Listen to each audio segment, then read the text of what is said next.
Why would a man, a teammate, a partner, just disappear?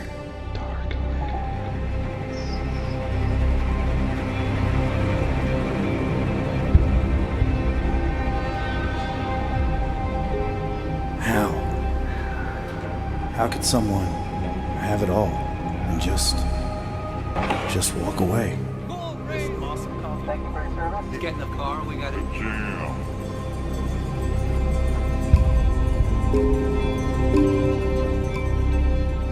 He's close.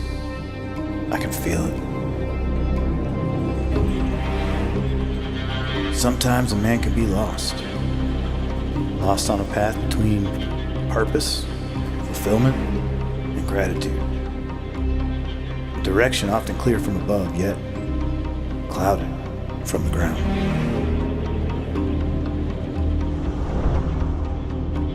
I will find him. I will find him.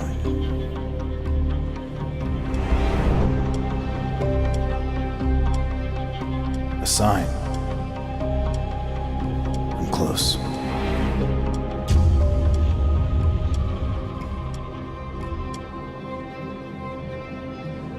They say you can't hide from your troubles. There's no place that far.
I didn't ask to be found.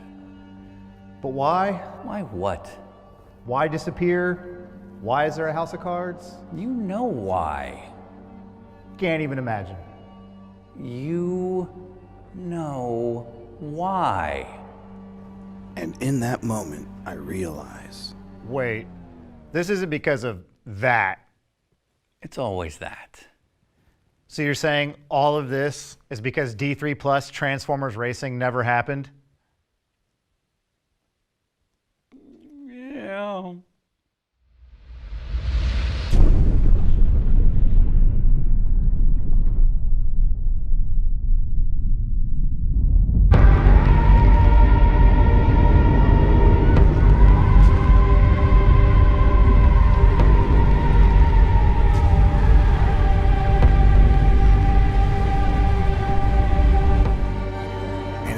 became clear.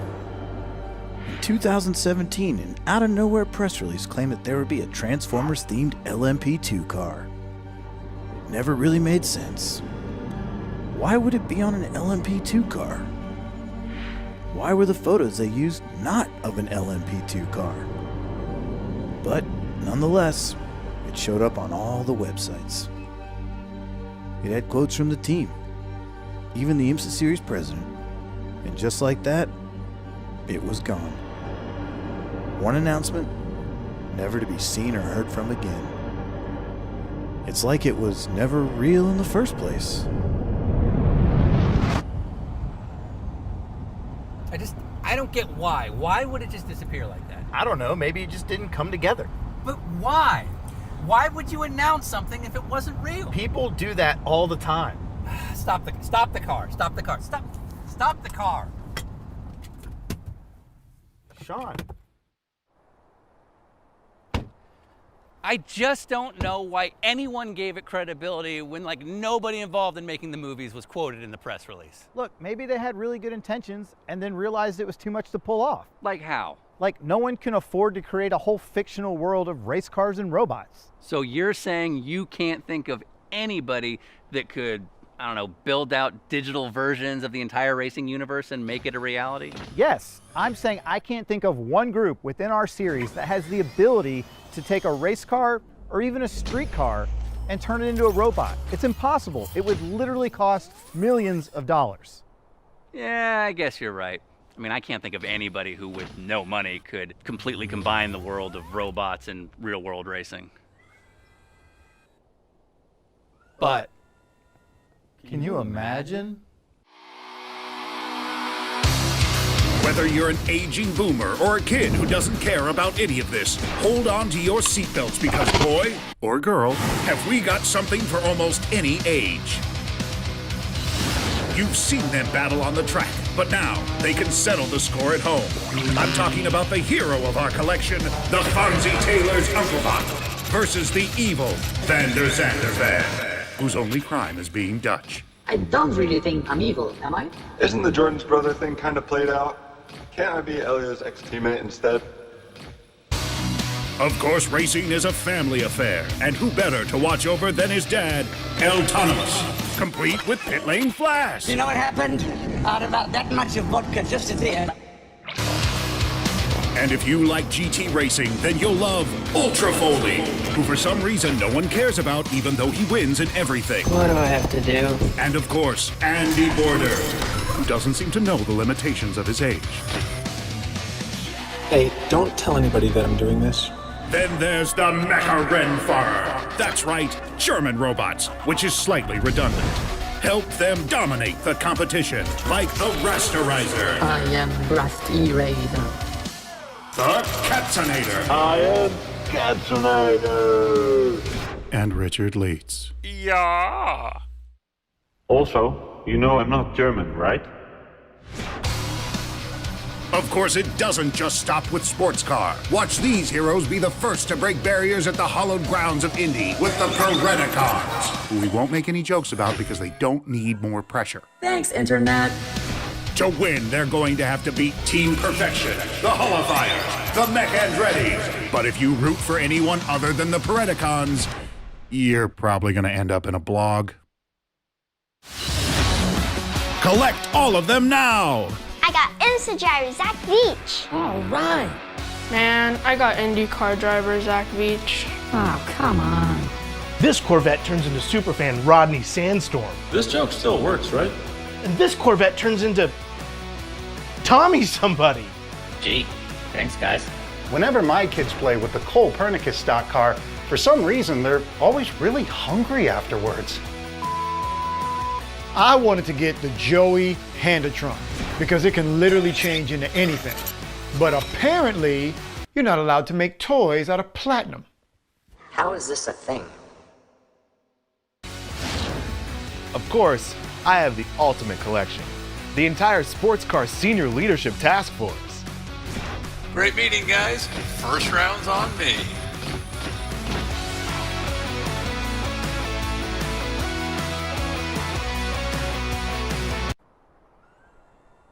Huh. I guess it can't be done. Come on, robot decal. Wait for me, guys, will you?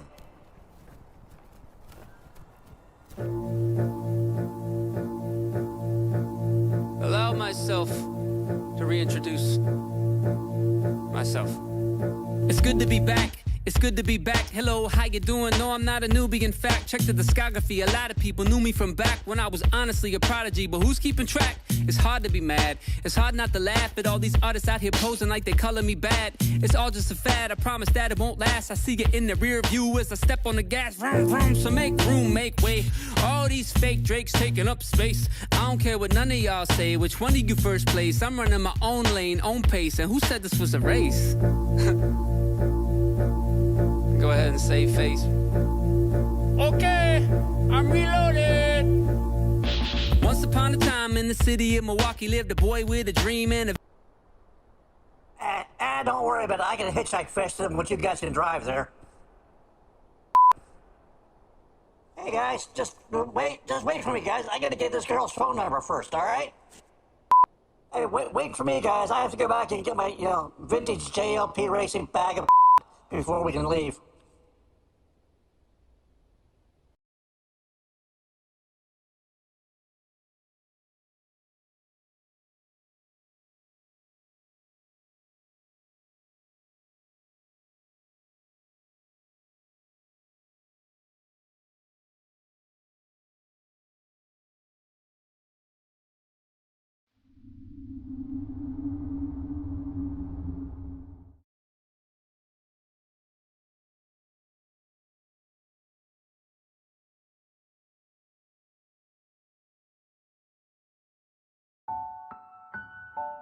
Hey, yo, turn up the beat a little bit? Yeah, all right. Okay, cool. Actually, maybe turn it down just a little bit? Yeah, I didn't change anything. Right on. You know, sometimes in this life, you have to grow up, and you have to eat your dinner. And you know, sometimes chicken sandwiches just aren't enough.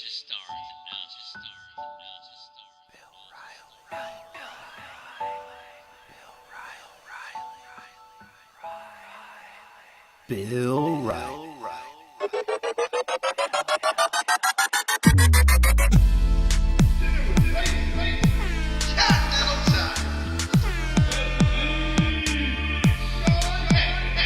Blowing up like Liam Dwyer. Bill Riley. Continental is my favorite tire. Bill Riley. 30 minutes was the pizza killer. Bill Riley. We hung up on Mark Miller. Bill Riley. This is a podcast. Bill Riley. Bill Riley. Ran over at a kart race. Bill Riley. Broken leg and a neck brace. Bill Riley. My corgi's named Watson. Bill Riley. Little leg so he can't run. Bill Riley. Pompelli killed a guy. Bill Riley. In a drive-by. Bill Riley. He had to qualify. Bill Riley. That whole thing's a lie. Bill Riley. Thought Tucker's on house arrest. Bill Riley. We tried to get him as a guest. Bill Riley. Thought he'd be good but no fear. Bill Riley. We got Randy Lanier. Oh, you guys are really kicking it. I get it like this. Bill Riley, alright? Steve ATM. Bill Riley. Bill Riley. Bill Riley. Internet haters. Bill Riley. Drunk commentators. Bill Riley. Vegans eat potatoes. Bill Riley. We went to a crater. Bill Riley. We hopped in our Honda and we went on our way. 12,000 miles through the US of A. People always ask why we go on this quest. Truth be told, I don't know, but take a look at our gas!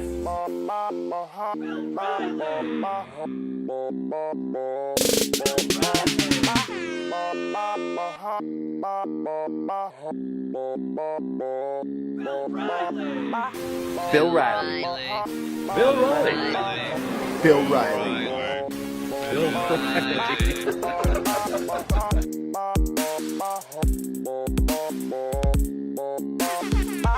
Bill Riley. Bill Riley. Bill Riley. Bill Riley. Bill Riley. Bill Riley. Bill Riley.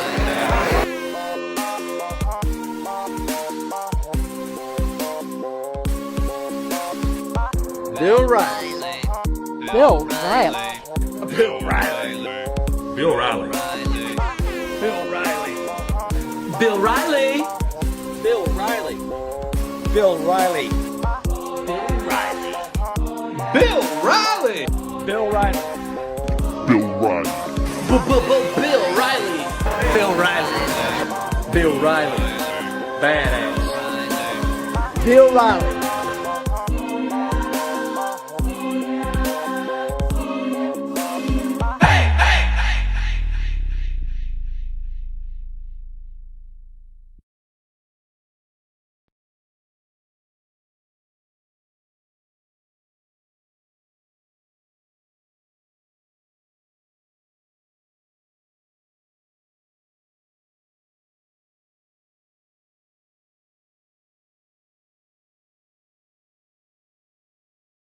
Now I cannot believe I just did that.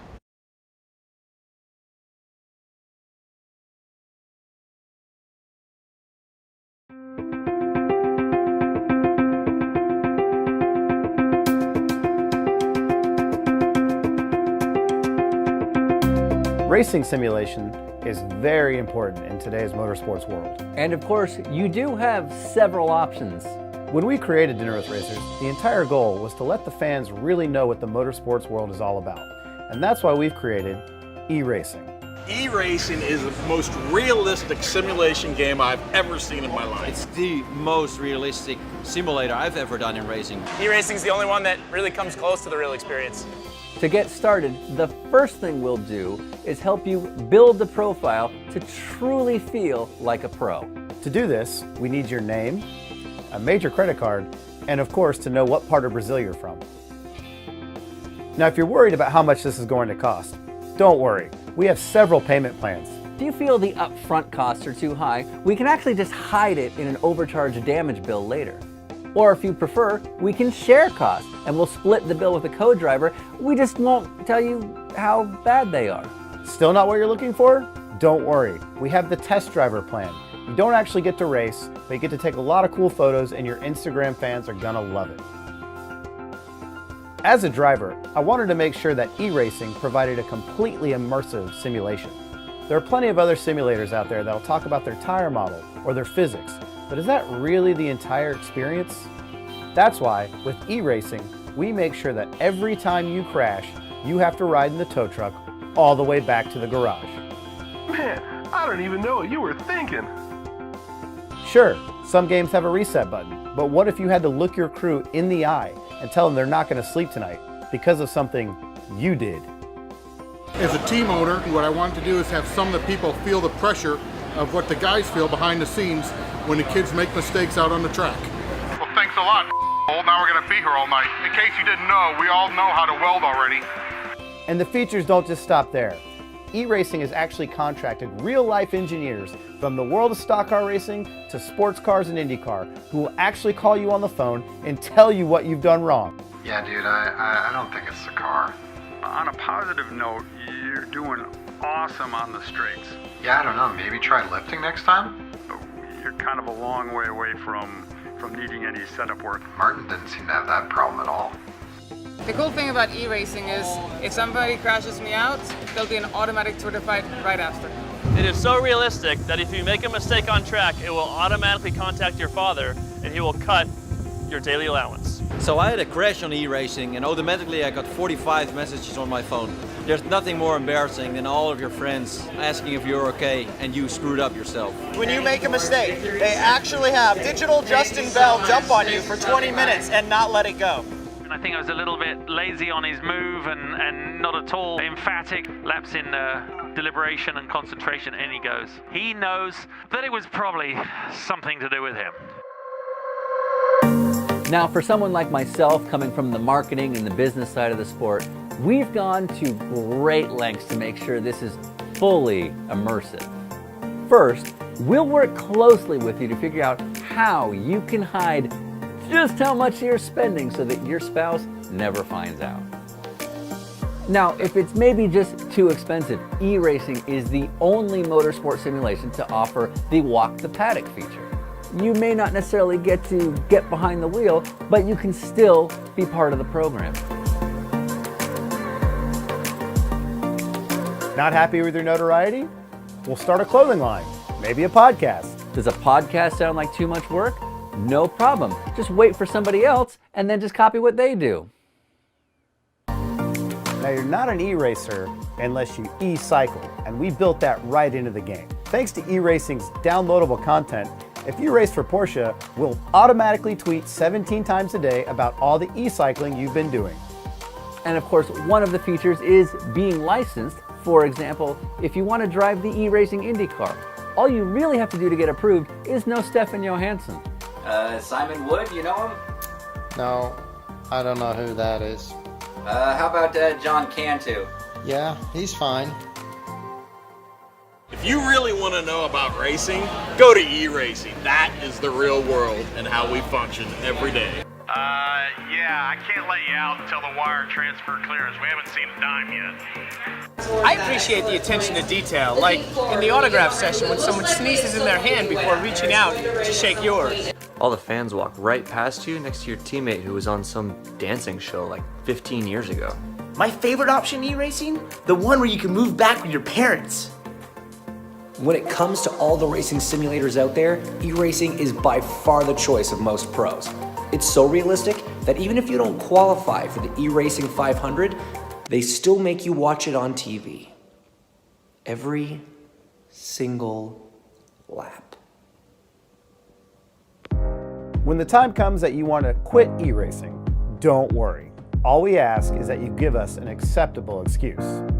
If you can't afford it, not a problem. Just blame the BOP.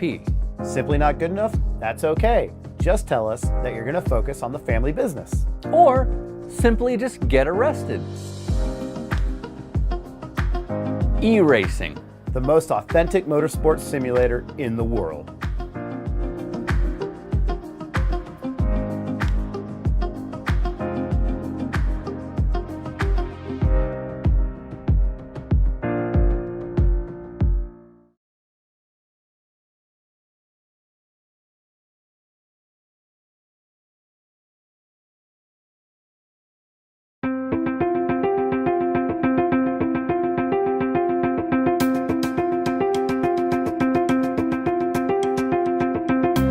Racing simulation is very important in today's motorsports world. And of course, you do have several options. When we created Dinner with Racers, the entire goal was to let the fans really know what the motorsports world is all about. And that's why we've created e-racing. E-racing is the most realistic simulation game I've ever seen in my life. It's the most realistic simulator I've ever done in racing. E-racing's the only one that really comes close to the real experience. To get started, the first thing we'll do is help you build the profile to truly feel like a pro. To do this, we need your name, a major credit card, and of course to know what part of Brazil you're from. Now, if you're worried about how much this is going to cost, don't worry. We have several payment plans. If you feel the upfront costs are too high, we can actually just hide it in an overcharge damage bill later. Or if you prefer, we can share costs and we'll split the bill with a co-driver. We just won't tell you how bad they are. Still not what you're looking for? Don't worry. We have the test driver plan. You don't actually get to race, but you get to take a lot of cool photos and your Instagram fans are gonna love it. As a driver, I wanted to make sure that e-racing provided a completely immersive simulation. There are plenty of other simulators out there that'll talk about their tire model or their physics, but is that really the entire experience? That's why, with e-racing, we make sure that every time you crash, you have to ride in the tow truck all the way back to the garage. Man, I don't even know what you were thinking. Sure, some games have a reset button, but what if you had to look your crew in the eye and tell them they're not going to sleep tonight because of something you did? As a team owner, what I want to do is have some of the people feel the pressure of what the guys feel behind the scenes when the kids make mistakes out on the track. Well, thanks a lot, Now we're going to be here all night. In case you didn't know, we all know how to weld already. And the features don't just stop there. E-racing has actually contracted real-life engineers from the world of stock car racing to sports cars and IndyCar who will actually call you on the phone and tell you what you've done wrong. Yeah, dude, I don't think it's the car. On a positive note, you're doing awesome on the straights. Yeah, I don't know. Maybe try lifting next time? You're kind of a long way away from needing any setup work. Martin didn't seem to have that problem at all. The cool thing about e-racing is if somebody crashes me out, there'll be an automatic Twitter fight right after. It is so realistic that if you make a mistake on track, it will automatically contact your father and he will cut your daily allowance. So I had a crash on e-racing and automatically I got 45 messages on my phone. There's nothing more embarrassing than all of your friends asking if you're okay and you screwed up yourself. When you make a mistake, they actually have digital Justin Bell jump on you for 20 minutes and not let it go. I think I was a little bit lazy on his move and not at all emphatic. Lapse in deliberation and concentration, and he goes. He knows that it was probably something to do with him. Now, for someone like myself, coming from the marketing and the business side of the sport, we've gone to great lengths to make sure this is fully immersive. First, we'll work closely with you to figure out how you can hide just how much you're spending so that your spouse never finds out. Now, if it's maybe just too expensive, e-racing is the only motorsport simulation to offer the walk the paddock feature. You may not necessarily get to get behind the wheel, but you can still be part of the program. Not happy with your notoriety? We'll start a clothing line, maybe a podcast. Does a podcast sound like too much work? No problem. Just wait for somebody else and then just copy what they do. Now, you're not an e-racer unless you e-cycle, and we built that right into the game. Thanks to e-racing's downloadable content, if you race for Porsche, we'll automatically tweet 17 times a day about all the e-cycling you've been doing. And of course, one of the features is being licensed. For example, if you want to drive the e-racing IndyCar, all you really have to do to get approved is know Stefan Johansson. Simon Wood, you know him? No, I don't know who that is. How about John Cantu? Yeah, he's fine. If you really want to know about racing, go to e-racing. That is the real world and how we function every day. Yeah, I can't let you out until the wire transfer clearance. We haven't seen a dime yet. I appreciate the attention to detail, like in the autograph session when someone sneezes in their hand before reaching out to shake yours. All the fans walk right past you next to your teammate who was on some dancing show like 15 years ago. My favorite option e-racing? The one where you can move back with your parents. When it comes to all the racing simulators out there, e-racing is by far the choice of most pros. It's so realistic that even if you don't qualify for the e-racing 500, they still make you watch it on TV. Every single lap. When the time comes that you want to quit e-racing, don't worry. All we ask is that you give us an acceptable excuse.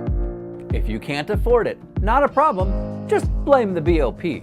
Simply not good enough? That's okay. Just tell us that you're going to focus on the family business. Or simply just get arrested. E-racing, the most authentic motorsports simulator in the world.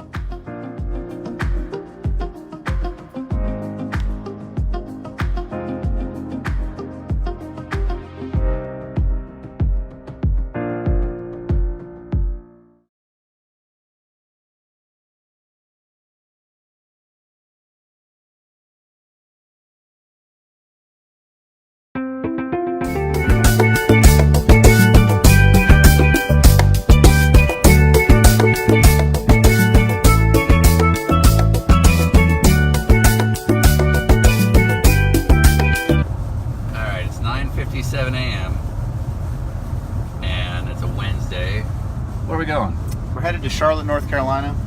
Two reasons. One reason, we want to go see if Alan Kulwicki gets inducted into the NASCAR Hall of Fame. And the other reason is we owe Bill Riley a little bit of money. If you go to our website, dinnerwithracers.com, we sell t-shirts. One of our t-shirts is themed after none other than Bill Riley. And to have that agreement, we have to pay him a royalty for using his likeness.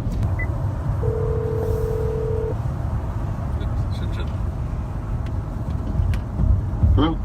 Hey, Bill Riley. Hey, Ryan, what's up?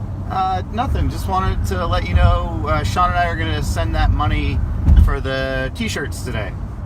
Oh, you what are you two up to? Nothing. We're not up to anything. We're just sending you the money. Yeah. Just let you know that... all out of the blue after 6 months of silence. Oh, no, you're not up to anything. We're just sending you the money today. We wanted you to know. Where you send it to? To the shop. Oh, okay. Someone will be there to collect it. I think so. Okay, great. Then, yeah, it should be there today. Okay, good. Awesome. Good. Can't wait. Sounds good. Thanks, Bill. Okay, you guys have a great day. Thanks for calling me and let me know. Yeah, no worries. Okay, all right. Bye. He knows. He knows immediately. Yeah. All right. There it is. A lot of people here. Riley Technologies. Where do you think the lift? We gotta go to the back, which is I think around the other side. There's a loading. I just hope there's a security cam. You've been waiting for it. Shows us backing up.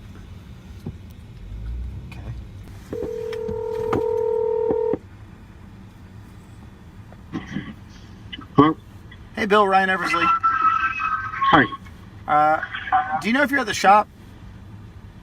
Do I know if I'm at the shop? Yeah. I think so, yeah. Could you have somebody open up the big loading bay door? I'm not opening up the loading bay door. I got a secret project in here. Okay. Are you out there? Yeah. Okay, I'll be there in 1 second. Is there a better bay door? Is there a better way to get that maybe a video camera could see? Not today. Hang on. Perfect. $33. That's awesome. I can't thank you enough. Well, I mean, deal's a deal. I We know. like paying a bill, so Cool. yeah. That is awesome. Can you take this to a really big bank? It's done by Jeff Braun, Yeah, too. he's signature. Oh, that's cool. Yeah, That's cool. So- Now I know it's going to cash. We actually owe you like another $1 because we sold another shirt yesterday. All right, cool. Cool. That is awesome. All right, well, this is yours now, so. Okay. So are we square now? Yeah, we're square. All right. Well, except for the $1.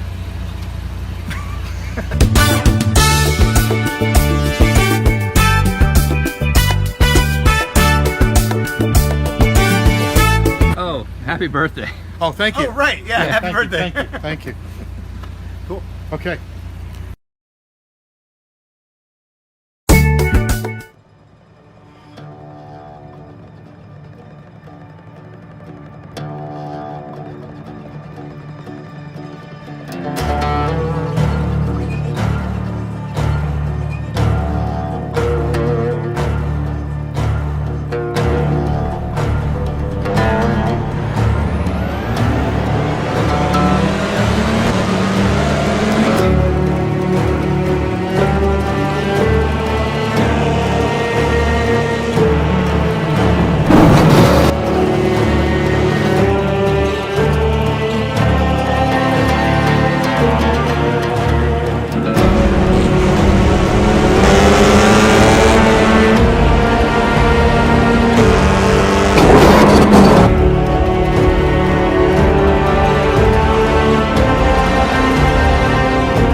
All right, we are live. At least I think we are live. I'll look at the YouTube feed here, but it seems like everything is good. Welcome to the Thursday Night Blunder World Finals. We have been running all throughout the winter, all throughout the real racing off season to provide you, the fans, with something to do during the weeks in between. But racing season is upon us. We are just a couple weeks out from the Rolex 24 at Daytona and then NASCAR and all kinds of stuff. So we're going to wrap up our little iRacing league and move on with the real world.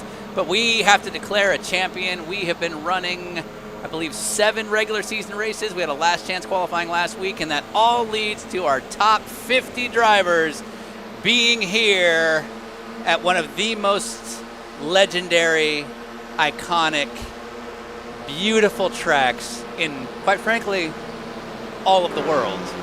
Tyler, our admin, what track is that? Well, that would be the Kansas ROVAL, Sean, a track I drove by about a couple months ago. There you go. We are at the Kansas ROVAL. That's right. Kansas Speedway has an infield road course, and it is world-renowned if you like comedy. And so we decided to go ahead and do that and fill it with 50 Honda Civic Type Rs. Because obviously Dinner with Racers is, well, let's just say it's very closely affiliated with Honda and their sister company, Acura. Anyway, I am Sean Heckman. With me behind the scenes, as usual, is our admin, Tyler. Say hello, Tyler. Hello, Sean. And then, of course, we also have Lee operating the cameras. Evening, everyone. Great to be here. Nice having Lee back. And just like Marco, who was in Italy throughout previous seasons, Lee is in the UK. So what is it? Is it midnight? 1 o'clock. Yeah, 1 o'clock. 5+1, sir. All right. I respect your dedication, sir. It's right. If it helps make you feel any better, we finished at 4 in the morning last night for Road to Indy, so this is easy. This is easy going. Very good. All right, but there's a voice you've noticed is missing in this whole process, and that's because we decided to change things up a little bit. Normally, my co-host Ryan Eversley is at his home or wherever the hell he is at that given time, on the Zoom call, joining me in, watching the play-by-play, having a little bit to say. But he's actually in our neck of the woods in Southern California, and we thought, you know what? It's the world final. It's all the best drivers. Ryan is a world champion Honda Civic Type R TCR driver in the real world, so we'd go ahead and put him in a car for this week. So you are off of mute, Ryan Eversley. You are literally driving, and from everything I know, you're an iRacing expert, right? Yeah, I think I just took out somebody big. Hey guys, how you doing? Welcome to the world final Thursday Night Blunder. That noise you hear is the rig I'm playing on as I go through the grass. So, yeah, having a lot of fun. How you doing, Sean? I'm living the goddamn dream as you get to play and I don't. Anyway, so like we say as we always say with the YouTube, if you're watching this on YouTube, it's just me, so I'm going to do my best to follow the comments, but obviously there's a lot going on between making this whole thing happen. But I'll do my best. But if you have any feedback as far as sound quality, audio levels, that kind of thing, let me know. If you're watching this on Facebook or Twitch, obviously, please keep watching. Feel free to comment amongst yourselves. We will not see those comments, but I will do my best to hopefully see what the YouTube questions are. So, Ryan, you obviously have played iRacing before, but it's not exactly something you do on a regular basis because you're obviously traveling all the bit. So how is this working for you so far? Well, I gotta tell, obviously having a sim is a huge help. The car, this is the first time I've driven the Civic Type R iRacing model, and other than some of the settings, which I think I could adjust if I had more time, I'm figuring out the bias and stuff like that. But it feels literally. I mean, dude, I drove right from a test today in one of these cars, and it feels just like it. So hats off to iRacing for getting the Civic Type R so close, because it feels exactly like my race car, and it's really, really neat. That is awesome. So obviously you're out here in Southern California getting ready. You just announced a couple days ago that you are doing something in this very car. So what's going on with this Civic Type R? Yeah, so I'm racing for LA Honda World in the IMSA TCR class this year, alongside Mike Lamara. I've driven for this team before. I drove for them in 2020 with Taylor Hagler, and we had, I think, like 5-6 top fives, and it was really, really fun. I've been coaching LA Honda World in SRO through 2021, and so getting to come drive for them has been a great experience, getting to come back. And today was our first test together with a couple new crew guys that I brought from Atlanta Speedworks, and it was awesome. Like, it went really well. So I'm having a lot of fun, and I appreciate you letting me play video games. Appreciate you letting me play iRacing simulation while we do Thursday Night Blunder. Absolutely. So it's going to sound a little different tonight because Ryan will be in a car, so I won't have my normal sort of co-hosting. We'll also mute Ryan quite a bit because it's pretty loud where he's driving, and so we have to mute him when the time comes up. Also, he's clearly having a blast because we keep hearing him laughing. So We have to do that. Now, there's a bunch of tribute liveries that are out there. Has anybody stuck out so far that you've driven by? So Garrett Conrad, who I've run into like 4 times, his car is a LA Honda World livery, but it's like black, white, and orange. And I'm gonna immediately after we get done tonight, I'm gonna call Mario Bundo from LA Honda World and say, hey, I want that to be our race car. Oh, we're looking at it right looks now. Awesome. That is a heck of an adaptation. So that's basically the same kind of graphic template that LA Honda World cars run in, but it's all orange, which is obviously your theme. So, and he's running into John Cantu right now. So this is what we live for. Awesome. So there's been a couple of really cool ones. I saw a Nerd Tech theme one from the NASCAR. Obviously, a bunch of real-time cars. Patrick Lindsay from Trading Paints has been a partner of ours on the show. He's got a really cool real-time TLX livery on it. So I mean, it's really cool to be out here and see them all. But also, like I was telling you, Sean, on the drive over here, I had that realization. I'm like, I'm going to be racing against the guys we talk about all the time. And right now, I'm chasing Jason Owens and Christian Abbott around. And it's funny because to me, seeing the names is kind of like, I know that guy. Like, that guy's in our league. So it's pretty fun. All right. Well, you're getting up to speed. I'm trying to see where you are on the lap charts. Obviously, iRacing is not your full-time deal, so it's obviously not going to be perfect. Oh, you're right at the cut. So you are currently of basically 50-plus cars. You're currently 35th on the charts. Hey, I'll take it. Yeah, and but it's funny you say that, so I'm going to mute you for a second. We'll talk about the format for tonight, because 35th is a very key number, so you're on mute. But here's why 35 numbers. This is going to be heat racing, so we want to let as many people run in our big world finals we can. So the world final is made up of a combination of people, anybody that want to race during our 2021 season, our top 20 in points, our top 10 from last week's last chance qualifier, and then basically we wanted to have a 50-car field, so there were a handful of people left that we then took the next best points finishers. So it's about 50 cars that are out here tonight, and so that's a pretty big field, but we wanted to make it interesting. So we are going to do heat racing tonight, which is a little bit different from what we normally do on road courses. So we're literally going to have a bunch of little mini races that set the grid for the big final feature, and that final feature is going to it's going to kind of fall out to be 35 cars, which will be a combination of qualifying, our first 2 heats, and our last chance qualifying heat. So 35th is kind of the key number, but you're going to have to race to your way in. So there's a kind of a lot to play for. But Ryan Eversley is not our only pro that is in the field. We have another pro who I think is on the Zoom call with us. He's been on a bunch of our shows in the past. Mark Miller, are you there?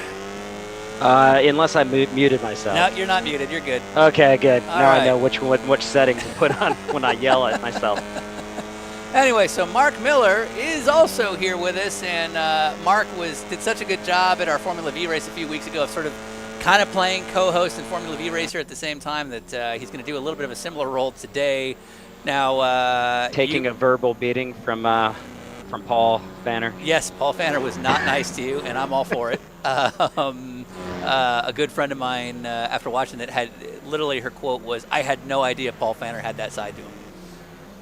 Yeah, me either. It was brutal.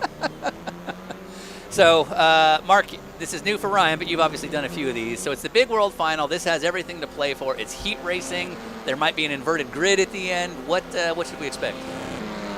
I think the way you guys always do a great job of throwing, a little bit of tricks up your sleeve and out all the way, everywhere, all over the track. So it really throws everybody for a loop. So I think most people realize that by now and really have no strategy going into this race at all. I like the heat race format. I'm excited about that. I like the idea of it being short, quick races because honestly, when you get hit and taken out and you're half a lap back, it gets really boring, especially if you're in a slower vehicle. But like Ryan was saying, around Kansas, these Honda TCR cars are a lot of fun, and with 50 of them on track, it's going to be brutal.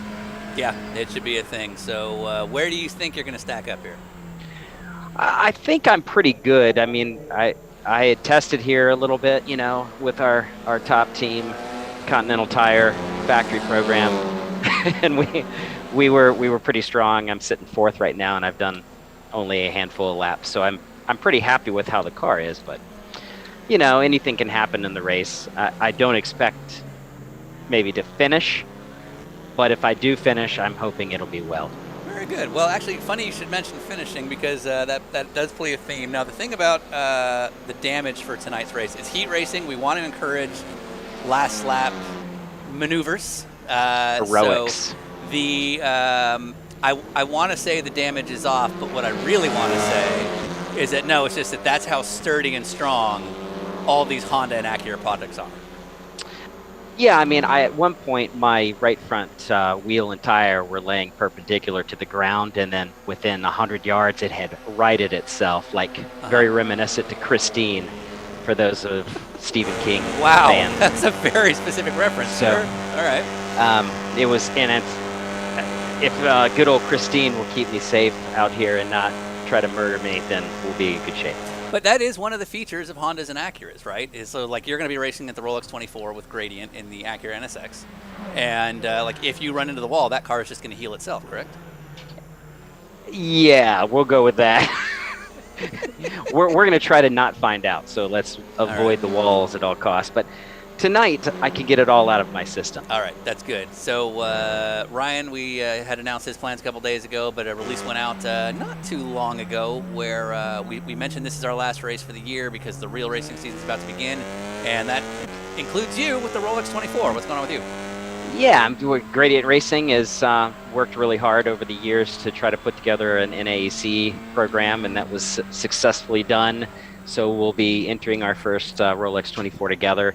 I'm happy to race alongside my teammate of many years and good friend Till Bechtelsheimer, and also being paired with newcomer Kiffin Simpson, who's a really young talent, as well as the also young talent but established GT pro Mario Farnbacher. So we have a pretty good lineup, and we will be the only Acura NSX Evo 22 in the field that I know of as of right now, so we have a big shoes to fill for sure. Absolutely, but the flip side, not to get too much into how racing really works, is there are advantages to being the lone car in the field as well.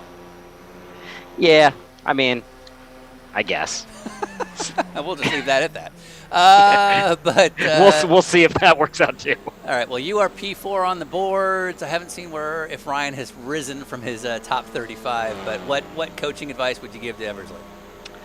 I would say just if you're in the back row right now, just send it into turn one. You're probably going to end up somewhere in the top 30 at that point. And when the dust settles, just do your best to fight them off.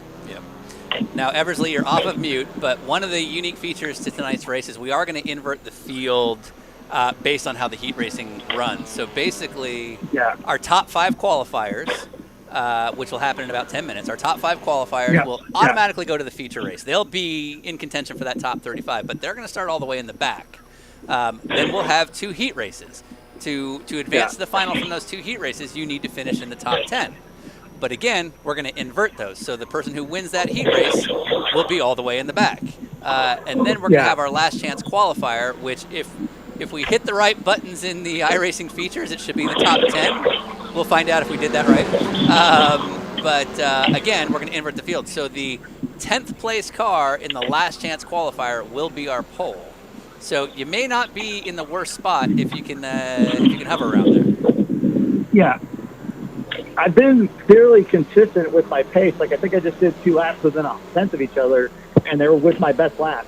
So I went like 3 tenths quicker. I don't know if that actually moves me up any or not, but I'm actually really enjoying it. All right. Well, you're currently P36, going around that Nurtec, but you're P36. But that's right on the cusp. But again, it's going to matter how you race, and so I find it adorable that you mentioned your consistency because you're not new to this league. You know what's going to happen. Yeah. Well, what's funny is I'm racing against my Team Nurtec, but I think it says NASCAR driver on it. That car looks so awesome. As I'm driving around here, I think it's funny. I picked up 3 tenths and I lost the position. So it shows you how good these guys are and how much they're improving every lap. Absolutely. Oh, and they figured out the flashers. So that makes me happy. All right. Yeah, oh yeah. No, a lot of lights flashing out here. I don't even know if I pressed that thing once. Yeah, but man, you're gonna flash the lights at me and then break out early? Come on now. But we did make a point to make sure you do have your own flashers. Oh yeah, right away you showed me. That was the first thing. In fact, you said it was the most important button. I did. Yeah. I used to work at Out of Porsche. curiosity, Go ahead. What? I don't even know what my livery is. Oh, it's real time. Okay. You're in cool. a real time livery. It looks pretty Are good. you just telling me that? It's actually like something ridiculous? I would love to be that clever, but I'm hitting too many buttons to be that quick on my feet right Yeah. now. So no, it's real time. Yeah. Provided by the very one and only Patrick Lindsay of Trading Paints Fan. Yeah, awesome. Well, I bet it looks cool. It's been really fun. Mark and I ran for about, I'd say, 3 corners together, and then somebody wrecked into both of us there. But it's pretty cool to have Mark out here with us, too. Looking forward to watching him in the NSX at Daytona. All right, well, we'll put you back on mute while you still figure it out. You still got about 7 minutes before qualifying, so good luck. Hey, before I go, yeah. Remember that I'm like really new at this, so I don't know when I'm supposed to load into qualifying and stuff. Oh, it'll be clear. Tyler, somebody can talk to me like I'm 5 years old. Like maybe pretend like you're telling the fans, but you're really just telling me. Fair. Okay. Yeah. Well, when we get to you gridding, I'll unmute you in case you have questions about buttons on the rig. That sounds great. Thanks. All right, you're going back on mute now. Okay, bye. All right, Tyler. Yes. You ran that. We did a prelim race last night to get a little bit of footage, get an understanding of how this was going to work. You drove. You were very fast, but maybe fortune didn't fall your way. What, as somebody who's actually done this race, what should we expect? Chaos, I guess, Yeah, is that's the one word for it. Right. I think the turn 1 seems to have been designed in such a way that if you're driving up towards it, you come up to the corner and then everyone turns in like they didn't realize they were running the Roval. They thought they were running the oval. So you're usually about 6 wide Right. on lap 1. Yeah, it's good. And then everybody turns in, and usually that first 6 wide group all spins, and then everyone behind piles into them, and then that's how it happens. So that's what to expect, I would say, for lap 1, and probably every subsequent lap after that. Right. And I would expect that whoever manages to start to just barely get to the front by being last in the heats is going to have a pretty good shot. It's going to have to do a good job. Yeah, depending on how things play out. There is definitely some strategy. Now, with this many cars on the track, trying to hover around that 10th place cutoff is definitely a dangerous position to put yourself in. But with the chaos that we would expect for the start, being up front is definitely to your advantage. Now, having said that, qualifying starts in just under 5 minutes. Qualifying will not be inverted. Qualifying will determine your place in the heat racing. So, if you qualify in the top 5, you're already in the feature. But if you qualify 6th on down, that will only advance you further for the heat race beginning. So, at least clearing the nonsense of the very first heat race is not a bad place to be. I think you want to qualify 6th here. I think that's what everybody is shooting for. Of course, there's no good way to know how fast you need to go to qualify 6th. So sure, it's all a bit of luck there. Now, having had a race's worth of experience, you got taken out quite a couple of times in the feature, but you were really, really fast. Ben Cox won our practice race last night very closely against Lee Lucas. And if you could do it all over again, would there have been a different approach as far as where you want to finish in certain heats or where you qualify? Well, I wouldn't have qualified in the top 5. Yeah, that was my main mistake, was not realizing there was a full invert on the field. I see. So yeah, I would say, and preemptively disqualifying Jason Skeen would probably just getting rid of Jason Skeen altogether. All right. Well, we do have the option to snipe when we get down to the race. I'm not sure who I'm going to give full sniping authority to. I actually think, Tyler, you've been pretty patient with us. I think we might consider you for that job. But we'll see. And that's it. Speaking of sniping, can we give attention to one other person? So we do have one provisional entry, which I feel like we should go to. So we've taken all of our winners, our top point finishers, our top 10 in the LCQ. But we did decide to have one. We don't call it a champions provisional because he's never won ever, but he's been so patient with us. We have a prochinial. And we went ahead and allowed Josh Chin in this race. So if we could pull up Josh Chin. There he is in that. I think that's a vintage real-time deal. So Josh Chin has never won anything in Thursday Night Blunder. He's been a leader in a bunch of races. He's come very, very close. Oh, I like that Honda certified. But he's still yet to get it done. And he's been so patient with our, let's just say, numerous attempts to make sure that he doesn't do well that we put him in this final. So this might be Josh's chance. Unless, Tyler, you want to get in the way of that. I'm sorry, I was giving race control that's directives. okay. No What, problem. No. Should I give Josh a penalty? No, you're not doing anything yet, but we'll think about that. So, anyway, Lee, how's this compared to other races you do for Apex? Well, I mean, so far it's been overly pretty well behaved in practice, but I feel like this is going to be a bit of a reversal, right? Where practice is perhaps going to be the most behaved session that we're going to see. So, I'm bracing myself for this 6 wide into turn 1. Yeah, the absolute most exciting parts of these deals is the fact that we do, again, if we hit the right buttons, we will have a standing start and nothing but track width to be able to find your spot going into a very, very narrow turn 1. So, in fact, if we go to an onboard here, we can kind of get a feel for how this works. So we're following Josh Chin right here. So this is through the infield, but corner exit right here is super, super critical because from here on to turn 1 is nothing but basically the traditional Kansas Speedway oval, just like they run in NASCAR. So it's a huge, huge flat-out run, lots of speed. These Honda Civic Type Rs are excellent with drafting, which means if you're 3rd or 4th behind a line of people, you might end up in front of them by the time you get to the end. But look at all that width. Look at how much room Josh Chin has to go left or right as he gets to the main straightaway here. So right around here is where they'll do their standing starts. So if you think about trying to get a run on somebody in front of you, if you think about trying to avoid chaos in front of you, you can go anywhere you want on this track, but here is where it narrows going into turn 1. Watch how much it tightens up right there. Everyone has to filter into that turn 1 right there, and that is the part we're going to be excited about. We're going to have 4 opportunities to have standing starts tonight. We're going to have 2 heat races, an LCQ, and then, of course, the feature. So it's going to be an adventure. All right, we got about 30 seconds left, so we're going to take a quick break. We have a special invocation that we have shown before, but it's always a good one. It's one of our favorite people on television. We're going to go ahead and do the driver's invocation, shall we call it, with, let's just say, one of our favorite jet ski drivers. Hey, it's the Jet Ski King from Tiger King. Want to do a little shout out to Thursday Night Blunder. Virtual car racing every Thursday night. Guys, get ready. Let's start your fake engines and let's run down to Tampa and visit old Carol Baskin and ask her if she really killed her husband. You guys be safe.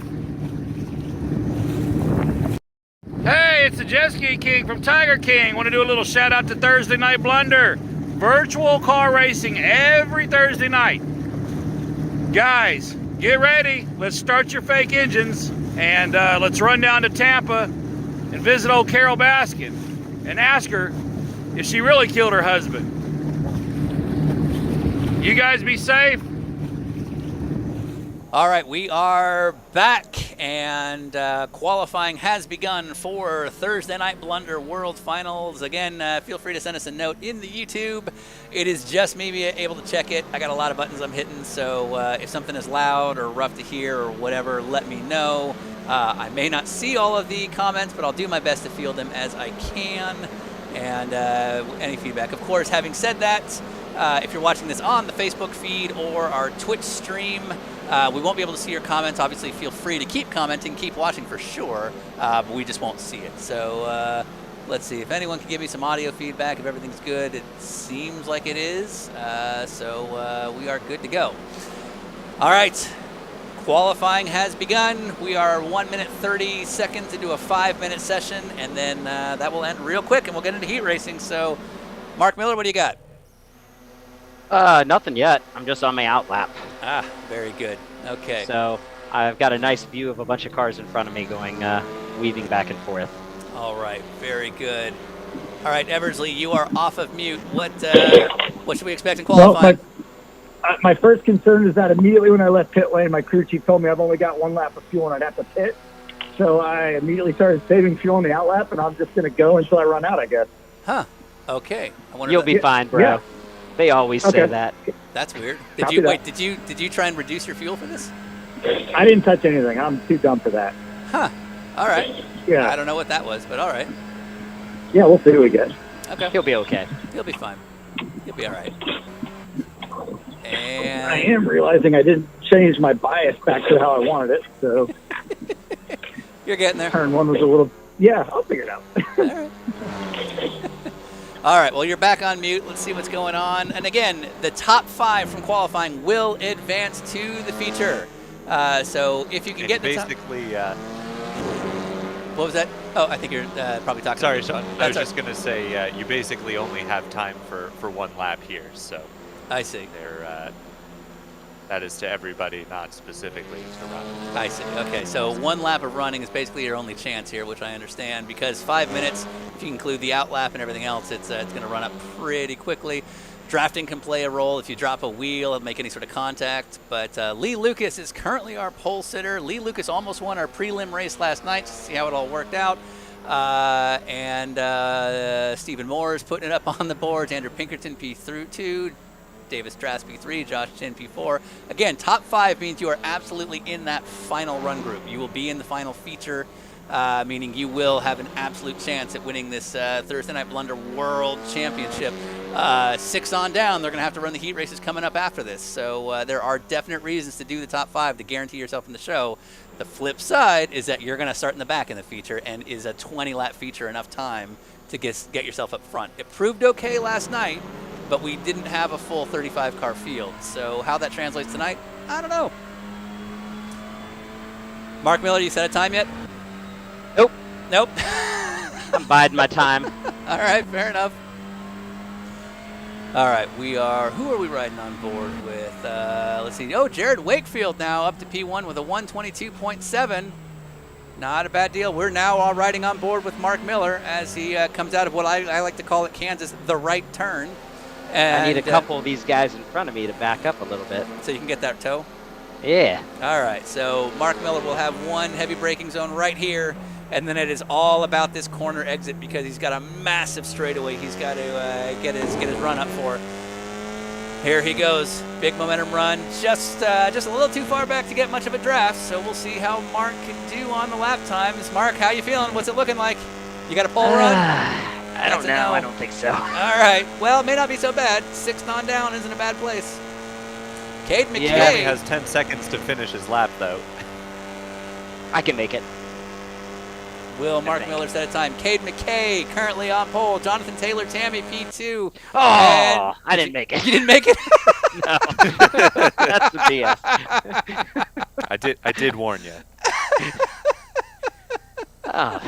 You said Nice 20 job. seconds. Nice job. All right. I said 10. Eversley, you're off. Oh, How did it go? I was being I don't even know if I optimistic. get a lap. You don't know if you got a lap? I don't think I got didn't. a time lap. All right. Well, Because I kept dropping wheels. Copy. Well, I can confirm that both Ryan and Mark did not set a timed lap. Teamwork. Do I need to do something right now, Sean? It'll tell you. There's a green button up top that will tell No, you. Ryan's in heat number 2. He's in heat number 2. So you will do actually that. both Ryan and Mark are in heat number 2. Okay, so you'll just be watching. We got a little passively. break. All right. Nice. All right. Well then, Eversley, I'm going to leave you off of mute. Eversley, I'm going to leave you off of mute since you're not driving and we don't hear rig sounds. Oh, okay, and he's disconnected. So there's that. All right. So congratulations to Ed Smith on pole, Stephen Moore, P2, Nice. Brett Pincari, Davis Trask, and John Cantu. Hey. They will all advance to our final, and Justin Parcher will lead the next group. Oh wait, no, this is the grid I'm looking at. Ed Smith is on pole. Excuse me. Stephen Moore, Brett Pincari, Davis Trask. Here we go. This is the start. Ooh, spun the tires. Ooh, Ed Smith. Rookie mistake there, Cotton. All right, here we go. They fan out into turn 1. Again, 3 laps. You have 3 laps to get yourself in the top 10. And we're already wrecked. I don't even know. Oh, boy. Lee Lucas. Oh, I don't even know what that was. Alex Albert trying to break, let's just say, a little bit past his marker. And Stephen Moore now taking the lead. You got 3 laps to figure it out. Top 10 is the cutoff. Otherwise, you'll have to get it done in our last chance qualifier. And that is what we expected in turn 1. That's what everyone was saying. So we did see some barging going on. That was a little cleaner than I anticipated, to be honest. Yeah, exactly. Yeah, it looks like there's still some cars trickling out of turn 3 here. So, yeah, a lot of piles up. All right, they fan out. Surprisingly, not as clumped up as we were expecting, because that is what we witnessed last night. Was even at this part of the track, 6 wide fields. But Stephen Moore has a very strong control, very comfortably in P1. Now he just has to go 2 more times around, and he will be comfortably in the feature race. I believe it is Gabriel Messina is in our 10th place position. He's right at the cutoff, which is not a bad place to be for the feature, because he'll start that much further up the grid as we watch Christian Abbott from behind. I believe that is Patrick Lindsay right behind him of Trading Paints fame. And all 3 of them, it's a 3-way battle for that transfer spot. All 3 of them comfortably in the top 10, with Ed Smith following closely behind. 2 more laps to go.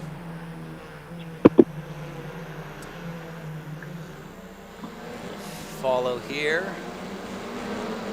Some great liveries out there, Sean, man. I love seeing that Accord Japanese touring car livery out there. I think that's, not sure, he's going into, I think it's Jason Owens. You might be right. Jason Owens is currently P16, so he is not looking good for that transfer spot. We're currently still watching Ed Smith. Yep, there's Jason Owens, P16, and I believe you are right in that vintage Honda livery. I got to give credit to our whole series. Yeah. Because everyone went out. Oh, no, I think Jason Owens, if we look closely at one of the profile of the hood shots, he is running a special tribute to Jack's Donuts. Oh. And that is, let's just say, a fictitious company based on a real podcast episode. We recently released the Jack Hewitt. Oh, and Jason's going around. He's doing donuts now. There we go. Let's just say Jack Hewitt made reference to glazed donuts, and we can't go any further. And that is a tribute to that story. Jack Hewitt, also an expert at heat racing, by the way. All right, final lap. Stephen Moore very comfortably out front. We're currently watching Brett Puncari of Blue Goose Racing in P3. He's very comfortably in the show if he stays with his Patrick Lindsay, P7.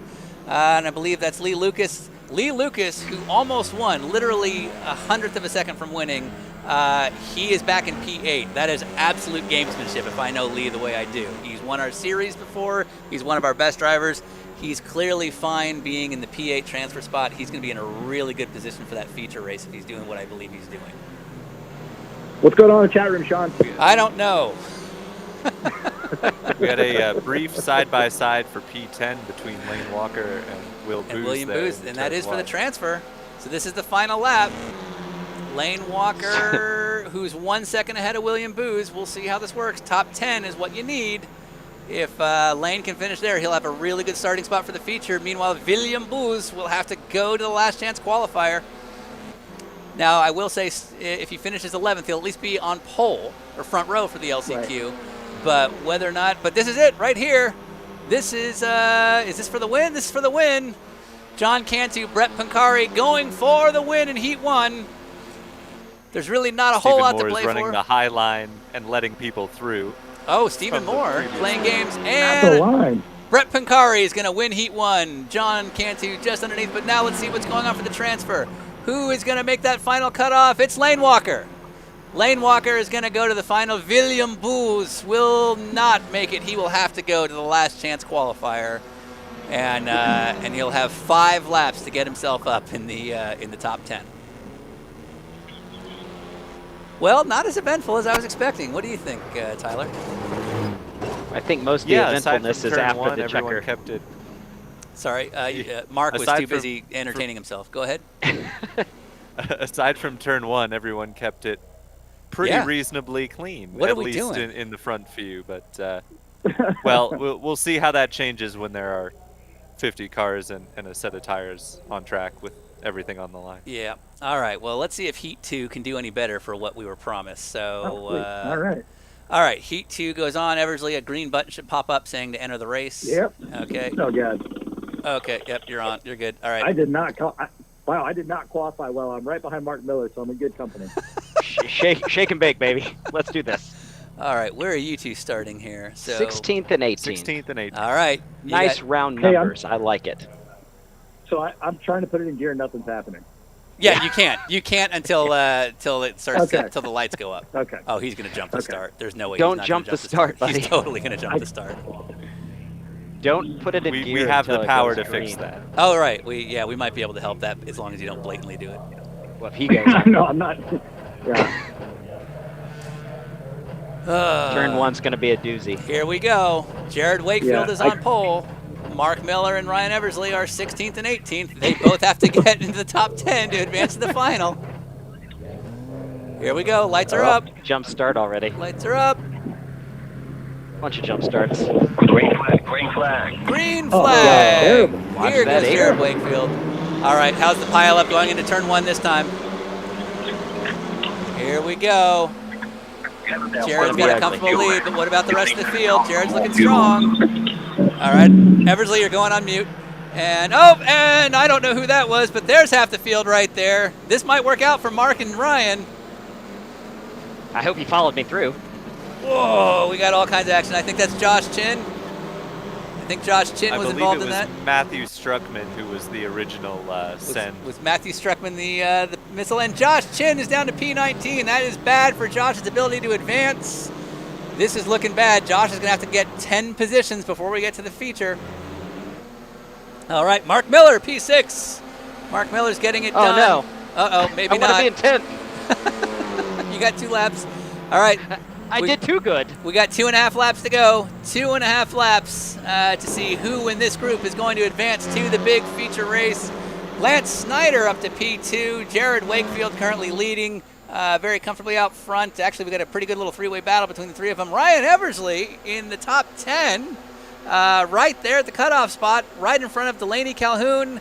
So if Eversley can stay there, he's actually in a really good spot for the feature. So we'll see how this goes, but Delaney is obviously a very experienced driver in our series, and let's just say even though Ryan's got a lot of experience in real-world TCR cars, Delaney's got a hell of a lot of experience in our iRacing league, so a lot of interesting things at play. Meanwhile, back at the front, Jared Wakefield just losing the lead to, is that Ben Wedge that got him? I think Ben Wedge is out front, and we continue to watch what's going on. Meanwhile, there's Eversley, P10, just a small little gap over Justin Mann. And Jacob Campbell is off track. Uh-oh, that's bad news for Jacob Campbell, unless this is deliberate. Jacob is our co-regular season champion, and I would expect high things from Jacob this week, and to see him not even in the top 10 here in the heat race, that's not a good sign. Well, Meanwhile, the other bad news, Sean, is yes. the other co-regular season champion had network troubles in the first heat and scored last. Okay, we had co-champions on our regular season points, Davis Trask and Jacob Campbell, both of them having trouble in our top 2 heat races. Now, having said that, we haven't talked about this yet on the broadcast, but both of them, as reward for their regular season championships, are basically given a free pass. They are allowed 1 black flag clearing to help out their cause, and that will be up to Tyler as to whether or not they've merited it. The whole thing is they can't gain 10 seconds, and they can't do it in the final 10 laps of the feature. So, let's say they jump the start by less than 10 seconds during the LCQ, that would be completely legal. All right, Carl Kikas, P8. Good position for the transfer. Chuck Kleinhagen just a couple seconds above Ryan Eversley, and Justin Mann behind Ryan by 1.5 seconds. So it's looking really good for Ryan here on the white flag. Meanwhile, Mark Miller, P4. Things are starting to look good for our 2 guests.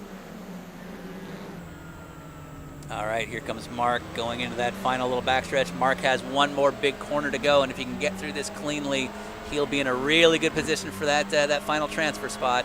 So we'll see how you do through this final corner, Mark. Meanwhile, Ben Wedge up to P3. Will Mark get through this corner cleanly? And yes, he will. All right, if Mark can stay there, he's going to get to the final. Meanwhile, what about Ryan Eversley in P10? It's a really good spot. Justin Mann is 1.5 seconds. Ryan, you're off and mute. It's looking good. What do you think? Yeah. I have no idea where I am. You're P10. Oh, cool. What does that mean? That means you're making the cutoff. You're literally in the best spot you could be in. Okay, so I'm going to take someone out of the main race? Stay there. Cool. So I'm kicking one of our fans out of their own race. Yeah. Okay, good. That's how this works. Well done, buddy. Yeah. Thanks, guys. Thanks for listening to our show. And you will advance. There you go, Ryan Eversley. Oh, yeah, I get to do the thing. I'm coming for you, Mark Miller. Boom. Oh, that's not me. See it. I missed. Sorry. You guys all look the same. There we go. Still Way to happening. take out another This fan. is amazing. All right. Oh, wow. Yep. Hi, guys. Hi. How are you? Good to see everybody so close. All right. Well, Ryan, by virtue of P10, you will probably start on the 5th or 6th row for the main. He will start P11. Yeah. Or 12. Yes, P11. Or 12. Yeah, 11. I don't know. Okay. 11th or Okay, 12th. I think because of the invert. Yeah. Because of the invert. Hey, nice job, Mark Miller. Thanks, buddy.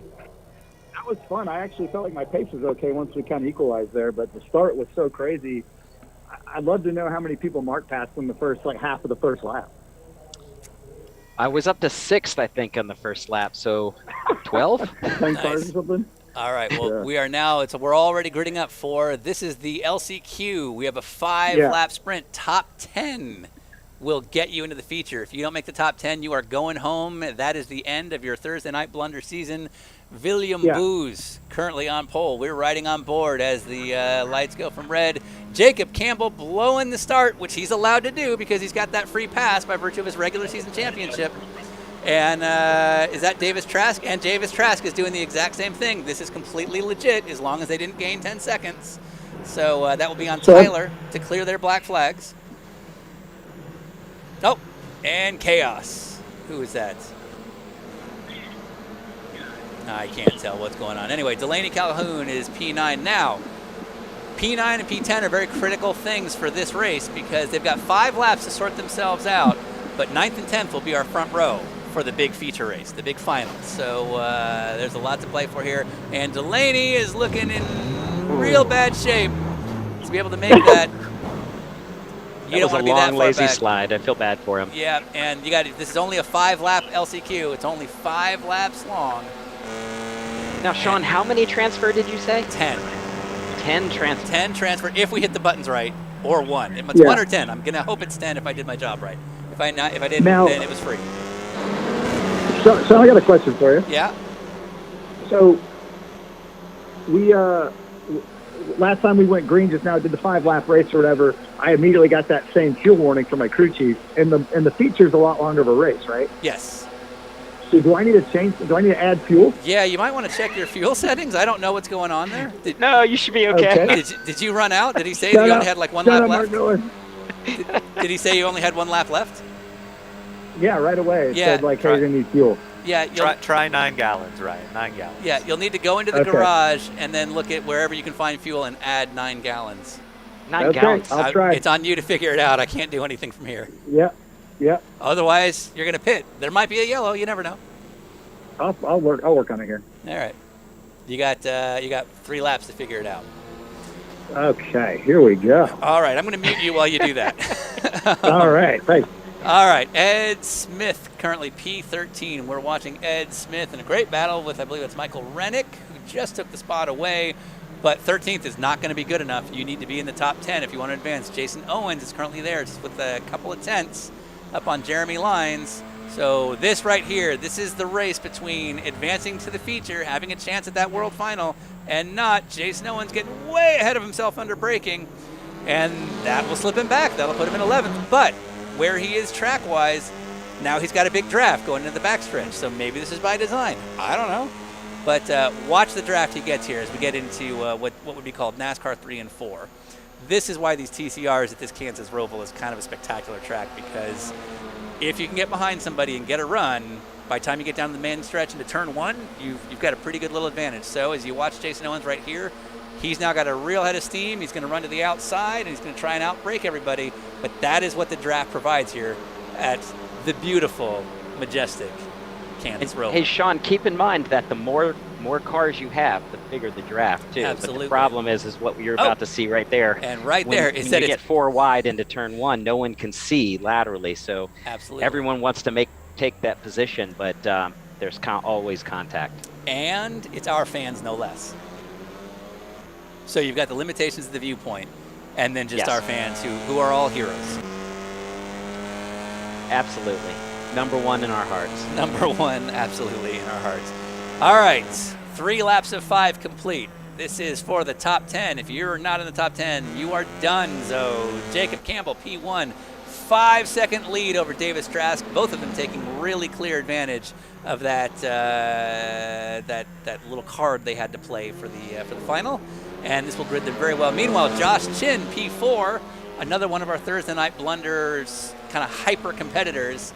And Josh is doing a really good job of gridding himself for that feature race. This will put him right up towards the front. And if there's one thing we know about Josh Chin, it's that Chin doesn't win. He has still never won in Thursday Night Blunder competition, despite coming very close.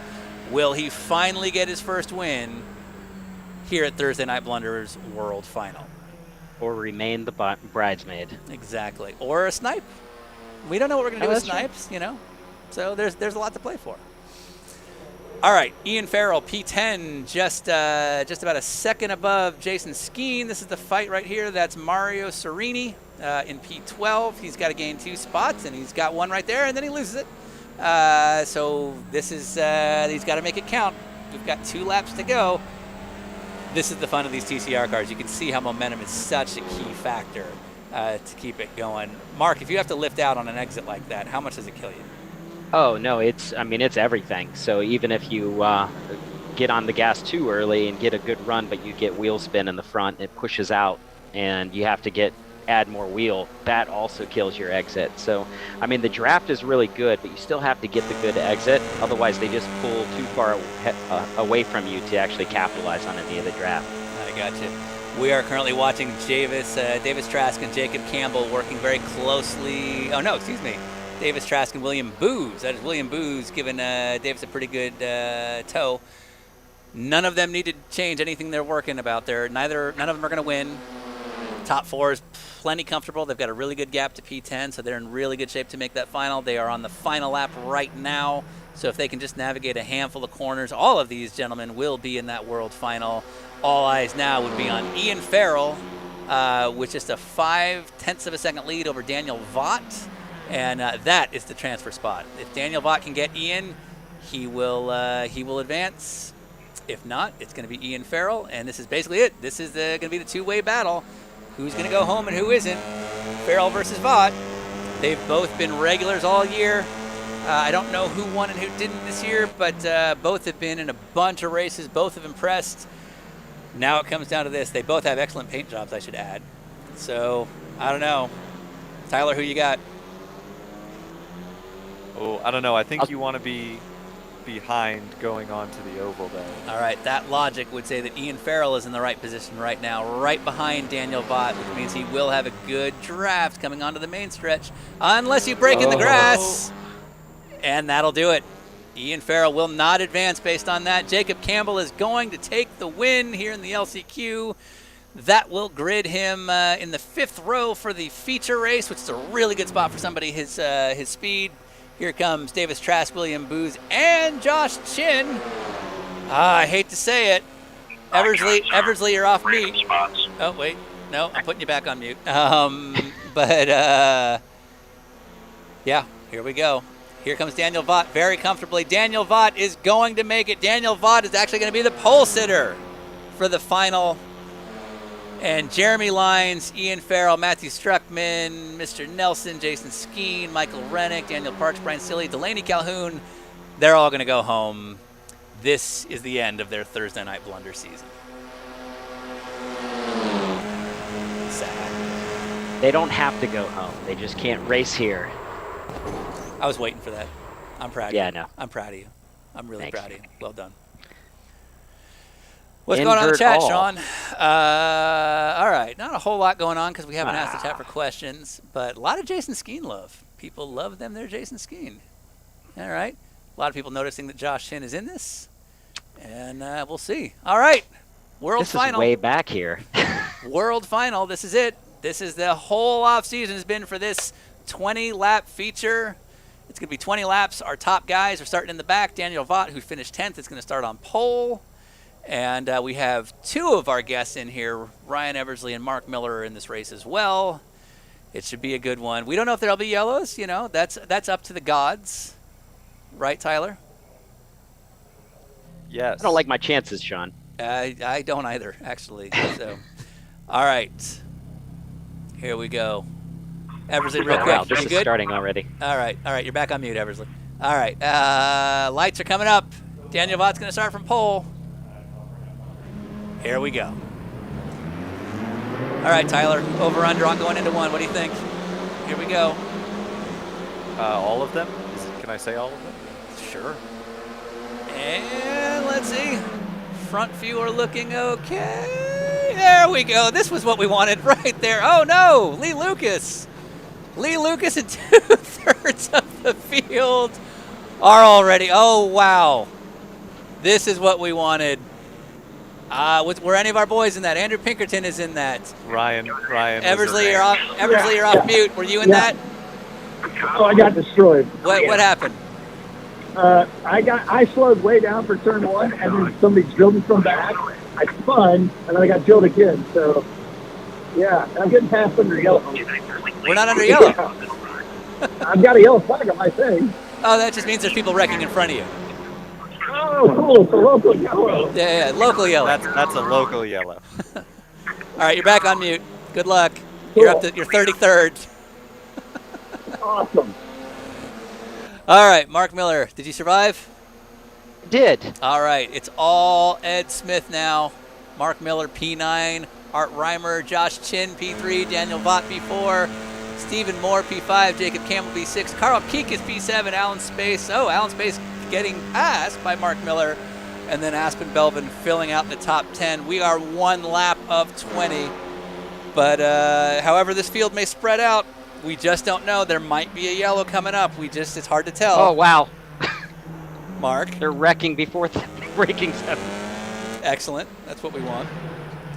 All right, this is the kind of race we were looking for right here. 6 wide going into 1, and chaos. It is a thing of beauty. Lee, is this what you thought you signed up for?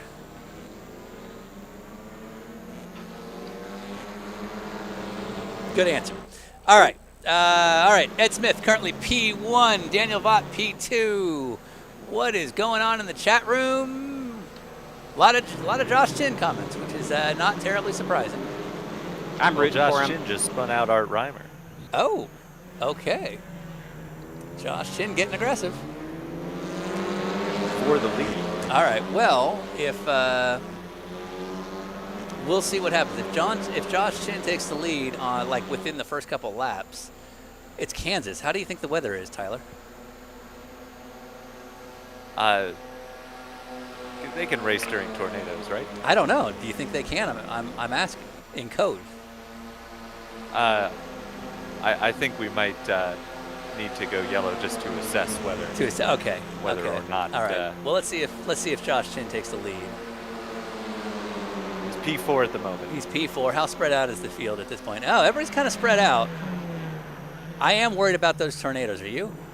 Yeah, let's go yellow. Yeah, let's go yellow. Let's go yellow. We're going to go yellow. We're very concerned about the weather. Obviously, integrity and safety are 2 of our big priorities here at Thursday Night Blunder. So we are going yellow here on P3. That'll give us a chance to assess the weather, assess the safety of this virtual race. And is anybody lapped down? I don't think so. We'll take a quick look at a replay here of Ryan Eversley, who I think the wreck was so bad, I think my camera or my feed isn't even seeing it. So that's too bad. Yeah, I'm not able to see it from my vantage point. I am showing Ryan in last place on the lead. So. All right, so we will have no wave bys. Ryan, you're off of mute. What? Convert the field. Yeah, I mean, my car, obviously from the first crash, I'm guessing was messed up because it's really bad on the brakes. And so I was just kind of working through guys, and I got pinballed by somebody and taken it to dead last. So I see it says damage model healing is on. Does that mean the car's going to get better? Yeah, damage healing means it's damaged for a couple seconds, and then it's back to normal. Okay, cool.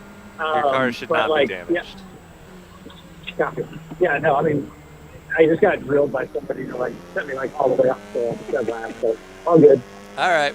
Well, you still got 15 laps to make do. We'll probably go green with about 13 laps to go, 14 laps to go. So, last to first, is it going to happen? I mean, no. All right. Yeah, no, but I appreciate the sponsors having me out here for the night. Meaning you. All right, you're getting tough to. I appreciate you. You're getting tough to hear, so we're going to put you back on mute and encourage you to speak up if we go back. But all right. Meanwhile, Mark Miller, you're doing real well. You're up to P5, sir. I don't know how it happened. I just avoided all the spinning cars and I came out through. Yeah. I felt like everyone that I was passing would put a fender on me though. So thank goodness for healing mode. Otherwise, I would have no fenders left on this thing. I agree. But again, that is not iRacing. That is just how good these Honda TCR cars are. Stout. These cars, you can wreck them and they just fix themselves. That is the amazing performance-driven quality of all HPD products. Thank you, Christine. There you go, Christine. All right, Mark Miller, P5. Ed Smith, currently our leader. There are no wave buys, so we're not worried about that. We still got a couple laps, right? Right, Tyler? Yeah, I'm going to make sure we go green pretty quick here. Okay. Because I've checked, there's no tornadoes nearby. Okay. So we're all good. So we're okay. Just a precaution. But yeah, I'd imagine we will go green after one more lap after this. Okay, so there might be one more lap. And the good thing is, if we hit the buttons right, it'll be a double wide restart, which means everybody will have a really good chance to do it all over again. And all right, let's take a quick look at some liveries. We'll just kind of go down the field and until Tyler, you tell us it's time to stop. So let's. I think my Ed Smith camera isn't working so well. All right, there's Alex Albert. All right, so that's Alex's own deal. HJ Motorsport. HJ, we're gonna. You can see it right there. What it stands for. It's a pun. Alex loves puns. All right, what's going on with Jason Owens? Let's take a look at his car. Oh, that's the Jack's Donuts in tribute to our boy Jack Hewitt. How about Zach Lewis? What's Zach Lewis running? Just a traditional Continental with a Corgi on the roof. I'm good with that. All right, Alan Space, another traditional Continental logo with 150 years of celebration, which is what Continental is celebrating this year. Thank you, Alan. Jacob Campbell. Oh, he's not only got the Continental colors, but he's got Miles, his dog, who's been a real big star of our 2021 iRacing season. So I love that. Some styled aesthetic on Mr. William Booz and the big old DWR logo on the roof. Thank you very much. John Cantu, always loyal with his liveries. There's some big old DWR hoods going on. And then Aspen Belvin is always, actually I don't know if this is his trademark per se, but the polka dot DWR theme. I don't know where it came from, but a lot of people have been running it. Cade McKay running his own deal. We don't care about that. Lee Lucas, who almost won last night, he's now 16th. He had an early rough start, but I'm digging that. And Jared Wakefield is advertising Dirt Track Digest, which is his deal that he works for. Honda certified Lane Walker, and just a whole bunch of stuff. Carl Kikis again in that polka dot thing, which has been his deal all year. And that is that me holding a Transformer? Thank you, David Lindhagen. I love this Transformers themed deal. Lance Snyder with the Suck It Cameron theme, which he did ask in advance if he could do it. JTT with another one of these deals, and Ben Wedge saying thank you for what I do, I guess, which you're welcome. I appreciate you. JTT with another real-time deal. Loving these real-time liveries. Another real-time livery, this time from Ryan's CCR Championship for Justin Parcher. Another one of these polka dot themes. And I love this. Gabriel Messena is doing a vintage Honda throwback with that blue and white. If you check our Twitter, you'll see us retweeting it. Polka dots are back with Kristen Abbott. And more real-time with that Ryan Eversley. So that is the rundown of our field. Garrett Conrath, I'm loving what Garrett Conrath did. That is the LA Honda World template in orange colors. So pretty good deal. Pretty good deal. I cannot stress enough how much I appreciate the efforts that everybody puts into these liveries. Same for Ryan. Tyler, I know you're digging it because you've had a few tributes on there now. It's unbelievable. Yeah, Ben Wedge has a very kind message to me on his rear bumper, which I appreciate. There you go. All right, 2-wide restart. We hit the buttons right, which should mean antics. It's going to be a 15-lap shootout unless we go yellow again. All right, Ed Smith is going to lead the field. Here we go.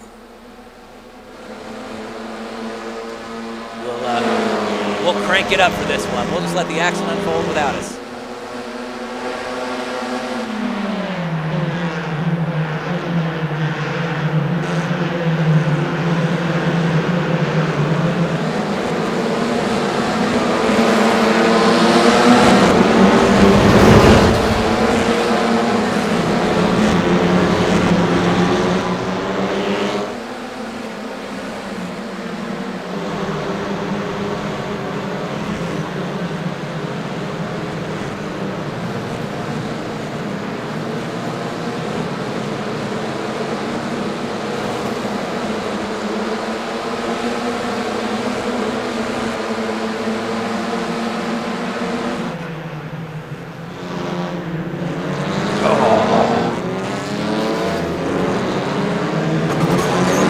Let me guess, that was Zachary Lewis. All right, was that okay? So we'll come back from crank it up here.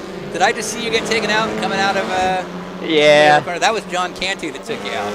Oh, John! And how dare you? I'm not calling a snipe on John Cantu. If there's one guy who's always on my good list, like infinitely, it's him. I like Sorry. John. Sorry, Mark Miller. But I can John's snipe. I defense, can Mark snipe did on my leave own. the door pretty wide open. Say that again, Tyler. I said in John's defense, Mark did leave the door pretty wide open. Ah! Yeah, and I kept it open. He didn't have to hit me. All right, Ed Smith. He's got just that 1/10 lead over Stephen Moore. Josh Chin. Oh, I don't like seeing Josh Chin in P3. This could be his day. He's got 13 laps to figure it out. Jonathan Taylor Tammy up to P18. Ryan Eversley up to P25. And Mark Miller, P9. So our boys are slowly moving up. Here we go. We're riding with Ryan right now. Ryan, you're off of mute. You're up to the top 25. Yeah, he can't hear me. Ryan, you're off of I can hear you, mute. You're John. off of mute. You're top 25. Oh, cool. That's in the points, right? Sure. Sure. I got this noveling car. Yep. Come on. All right. Well, you're doing better on this restart than you did at the first one. Yeah, German Taylor's curse, bud. All right. Oh, come on. There we Come go. on. Is he off? Did he fall? We didn't have the camera on you. Who's in that noveling car? It was What just name? a little tap. Just a little tap, and you're back down. Ben Come on, Cox man. got an assist Can I into call a Ryan. snipe on Ben Cox? Come on. No, we'll see. We'll see. Yeah. The race is young. All right. We're going to put you back on mute. All right. So Ed Smith, P1. This is a pretty good little battle between Ed Smith and Stephen Moore and God bless him, Josh Chin, P3. Now, Tyler, I consider Josh pretty crafty. Could this be? I do as well, but I was going to say that Stephen Moore has been quickest in just about every session between last night and today. So Right. I think Josh might have his work cut out for him. But here's my question, and this is a real one. Is being fastest as important as being in a really good draft coming out of the final corner? It's a very good question that I don't know the answer to because I was way too far back to find out. I mean, both those guys are pretty clever, but if oh no, Mark Miller wrecking John Cantu. Is that payback? Oh, was that John? That was No, John. Was that I had payback? no idea. he just kept crowding me, and I was like, I can't go any further. I'm not going any further. There goes John. Oh, you ruined him, Mark Miller. You ruined John Cantu's world final. Oh man, I wish if I would have known it was John, I would probably really wrecked him a little sooner than that. I'm kidding. I really didn't know it was him. That's funny. Yeah, no. So that's called payback. We'll just take credit for it. All right. All right. 12 laps to go in the world final. 12 laps. Will it be Ed Smith? Will it be Stephen Moore? Josh Chin, Alex Albert, Daniel Vaught still in it. There's a lot to play for. There might even be another yellow. We don't know. So we're sure watching don't. Ed Smith. All right. So if I'm Josh Chin or if I'm Alex Albert, there is something to be said about just hanging back, seeing if anybody wrecks each other, and then seeing how the draft is and just kind of planning yourself out a few laps ahead of time. It's true. It is true. But I don't think tactics are going to work that well in the Dinner with Racers Continental Tire. That is a very fair Just assessment. from personal experience. I got you. Meanwhile, Alex Albert, P4. I mean, these are all our best runners. Zach Lewis, P5. So I have a feeling we are setting up for a very, very good finish, whether we go yellow or not. Oh, and Mark Miller getting tagged pretty hard. Who was that that hit? I just feel like people are just calling snipes. They don't. At this point. They don't call snipes. We call snipes. Self-sniping. All right, so as we cross the line here and get to lap 10, Tyler, how is the weather looking to you? Do you think we might have another concern for yellow, or do you think we'll stay green? I don't know, Sean. It's looking awful threatening out there. Is it? Okay, well, I'm going to leave it completely up to you. That is code for me saying it's your call. I don't know if I'm being very subtle here, but I'm saying it's up to you. So if you feel like you're concerned about that Kansas weather here at the Kansas Roval, then I will let you do what's best in fairness, safety, and competition. of course, we wouldn't want to taint the competition. Absolutely. So, meanwhile, we are watching a great, I mean, hell, like a 7-way battle at this point. But Stephen Moore, Alex Albert, Ed Smith, and Josh Chin have been in a fantastic 4-way battle. Every corner, it seems to be a different person in front. But I hate seeing Josh Chin where he is because, man, that guy looks like he is strategizing. I feel like that guy's too clever. All right, Carl Kikas, P13. So many names that we've been seeing over the last, not only the last 2 months of our offseason, but really the last 3 years of doing this. So it's cool to see so many return competitors all with a shot, unless, of course, you're anywhere near Mark Miller, and then you're just clearly getting taken out. Yeah.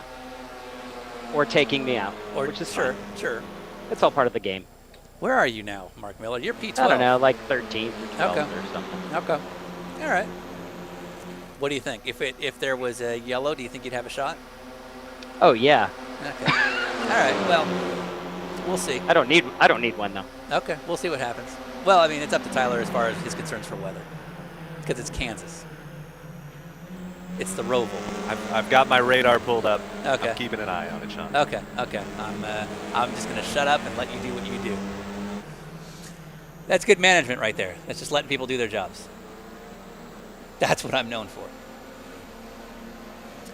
All right, let's see. Oh, no, gosh, is that a 5-way takeout? Ah, Ed Smith. Who was that got the short end of that? That was Josh Chin. Oh, whoa, was it Josh Chin? Cade McKay. It was. Oh, wow, yeah. Okay. So Josh Chin is down to P7 after that late contact. Oh, you know what, Sean? That triggered the sprinkler system at the track. Oh, no. So we're yellow. We're going to have to throw a yellow, wait for that to get... so the Josh Chin contact triggered the sprinkler. Let me try this again. Josh Chin's contact triggered the sprinkler system. Now we're yellow. We just gave Josh Chin a chance to win. But we also gave Mark Miller a chance to win. It seems that way. Yeah. Oh, no. Well, Mark I Miller, was happy just to run this out under green. You'll be on the 5th row when we stack up there, Mark Miller. You might be in it, or you're right in the middle, which is a great place to be on a restart like this. Perfect place to be. Yeah. All right, we are setting up for a barn burner of a finish. Tyler, what do we have? Like 4 laps to go when we restart, something like that. Somewhere between 4 and 6, I would say. Yeah, exactly. So it's gonna be a hell of a way to finish our 2021 Thursday Night Blunder World Final.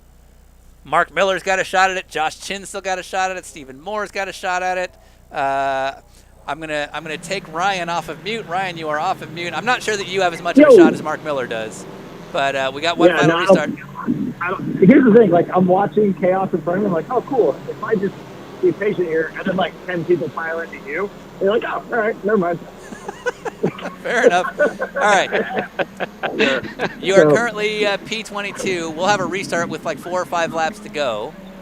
Yeah. It'll be a 2-wide. You'll be effectively 11th row. I don't know. Maybe you can make it work. Yeah, Ben Cox, I think, is back behind me. He's been a little bit difficult to deal with, but it's been fun racing with his livery because it's the car won the championship in. I got to give a shout out to Steve Lubender under the last yellow because he was right behind me and he flashed his headlights the entire time we were under yellow. And I was like, yeah, that tracks. That tracks. So good stuff happening here. Hey, Mark, did you hear that flex? Yeah. Yeah, you caught that. I'm proud of you, Ryan. All right, so we are... What's going on in the chat, Sean? I don't know. All right, I'm now looking at the chat. How are all our regulars doing? How's El Macron doing? How is El Macron doing? Yeah. How is... Okay, let's see. I'm now scrolling up. El Macron has a comment that we had a small gang of Hondas on people. Hurricane Barca is chanting "Chin don't win." So Ryan, you've been too busy with your deal. Josh Chin has been very quietly hovering around top 3 or top 4, which is a really good drafting position to be in for the last couple laps. He's dropped down to P7, but on a 2-wide restart, that's a pretty good way to jump right back up. What do you think? Does Chin not win? I'm speaking I code. think- Does I Chin think not the win, or do hashtag we speaks let for nature itself, take its but course? Maybe we just let reality take over because he normally screws it up on his own too. All right, so we're gonna actively push the narrative that nature should take its course. Right. We're not gonna actively snipe Josh. We're not going to change. We're not going to change a rule. No. Right before the season starts. That might make it easier for somebody to win. Right. 2 classes. Nothing like that. Right. So you're saying we, as a professional organization, aren't going to completely modify a series rule that had millions of dollars in investment from major car manufacturers to sponsor one, to appease one wealthy sponsor. Right. Okay, That's so- what we're saying about Josh Chin. So okay, just to clarify, what you're saying about Josh Chin is that Yeah. companies like Lexus and BMW spent millions of dollars to allocate Yeah. their budgets and driver contracts to fulfill the rules of Yeah. drive times for their drivers. I'm talking about Lexus and BMW. They spent millions of dollars to run in a pro category because the rules basically said, like, the only way you're going to be competitive is to not have a paid driver that's not as fast supplement that budget because the drive time is simply too large to be able to do that. And then after those contracts and money is allocated, like a week before the preliminary event, that rule is modified to appease one wealthy driver, completely usurping what the major manufacturers were already invested into. Yeah, about Josh Chin. Josh That's what Chin, we're talking right, about. right, yes, okay, Right, Josh Chin, right. okay, Yeah, okay, copy, gotcha. copy. So we're just going to let this happen yeah. naturally and not modify the rules to appease a Correct. wealthy sponsor. Correct. We're going to call it racing. Okay, I got you. I got you. Yeah, that's what we're going to call it. We're going to call it racing. How are the floor mats in your car? I don't have any floor mats in my car. It's a race car. All right. Okay. Cool. Yeah, I'm good. I'm good. Is it just me, or has this storm been building for a very long time? Oh, hey, Mark, I didn't know anybody could hear it. Are you guys listening in on it? We're just I thought that was on waiting the private channel. We're just talking about Josh Chin and the contracts he already had with companies like Corvette and Lexus and BMW, who are invested heavily into your series to run at a pro level. And then all of a sudden, it's like, no, we're going to change the rule. You could have had an AM run in both of your cars and supplement half your budget. Thanks for your money, though. Josh Chin. On another note, I all want to do with Josh Chin. I know we've already said it like a million times, so thanks to everybody for not only racing with us, but watching and cheering us on. But these liveries are so awesome to see, like, on track with you. It's really neat. Absolutely, and just to back that up, I mean, obviously, I'm not having fun racing. But it's every Thursday night Blunder week when we check them Twitters and we see how much effort people put into having cars that pay homage to our guests, to us, to themes from our show, our sponsors. It truly is phenomenal, and the only reason we wouldn't do this without the fans. And I would say, once again, we always encourage you guys to tag our partners, but especially this one being the last Thursday Night Blunder for a while we go do some real podcasts and stuff. We appreciate you guys tagging everybody and posting pictures of deliveries because they just look awesome. So thanks again. Absolutely. You know, just to add in, if I can, Hey, Mark, just you for can like hear 10 it? seconds. Yeah. So I was so inspired by all the fans. I went through for like an hour looking at all the Honda TCR, Civic TCR liveries, and I'm like, this isn't good enough. So I called up my buddy, James Prestel, who's done all my liveries. I said, I need something today. And he whipped this out. So if it weren't for the fans, I would have been like, oh, I'll just drive Ryan's livery from last year. And Yeah. You know, but I saw everybody putting so much effort into it. I didn't want to be the guy that did. Yeah, it's really, really cool to see. And I think that's like one of the neatest things about this sport is, like, I doubt you're going to get on Madden, and play against football players, but to be able to come on iRacing and race with, well, to me, it's kind of cool because I'm racing with all of our main folks from Blunder, but, to be able to have Mark Miller out here and some of the other guests we've had this year, it's pretty cool, I think, to do this. I feel like I made a lot of enemies today, so I'm worried about going to the Rolex now. I think someone's going to kick me in the shins or something. Right. Now, here's a question for you before we go green. Has Bill Riley asked you to spot for him yet this year, even though you're racing against him? Yeah, exactly. No, it's an ongoing joke. I'm sure he'll ask me why I'm down there. All right, we are about to go green, if I am correct. Is that right, Tyler? You are correct. Good luck, everybody. You are correct. All right, Ryan, you're going back to mute. Okay, bye. All right, so am I correct? We will go green with 5 laps to go? 6? 5. It will be 5 laps to go. 5 laps to go at the green, and here we go. Alex Albert already jumping on the gas, getting that run. We are green. My math is bad. It will be 6 laps That's to what go. I thought. Okay, 6 laps. We will determine the Thursday night Blunder World Finals world champion. We will not go yellow again, so whatever happens here is what happens. If you wreck, if you get spun out and you have an insurmountable gap, that's it. That is the end of your season, like right there for half of our field, apparently. So, all right, we'll see. And we've got cars going backwards. I can't tell who any of those is, but any of them are. But, all right, back to the front. It's Alex Albert, Stephen Moore, it's Davis Trask. We have no shortage of wrecks in the back. But with just 6 laps to go, all attention is on the front now because this is the race for the World Championship. Alex Albert, Stephen Moore, Davis Trask, Ed Smith, and Josh Chin. Top 5. Lurking in the outskirts is Mark Miller, P7. And then no shortage of fun, Andrew Pinkerton down in P12. There's a lot riding on this. There's a lot that could happen the way these guys are fanning out. And if last night's preliminary races showed us anything, it's that the antics on the last lap to try and break the draft, to try and side draft, to try and deflect the guy that's behind you, it will make for a phenomenal white flag. So we'll just wait this out, see what this happens.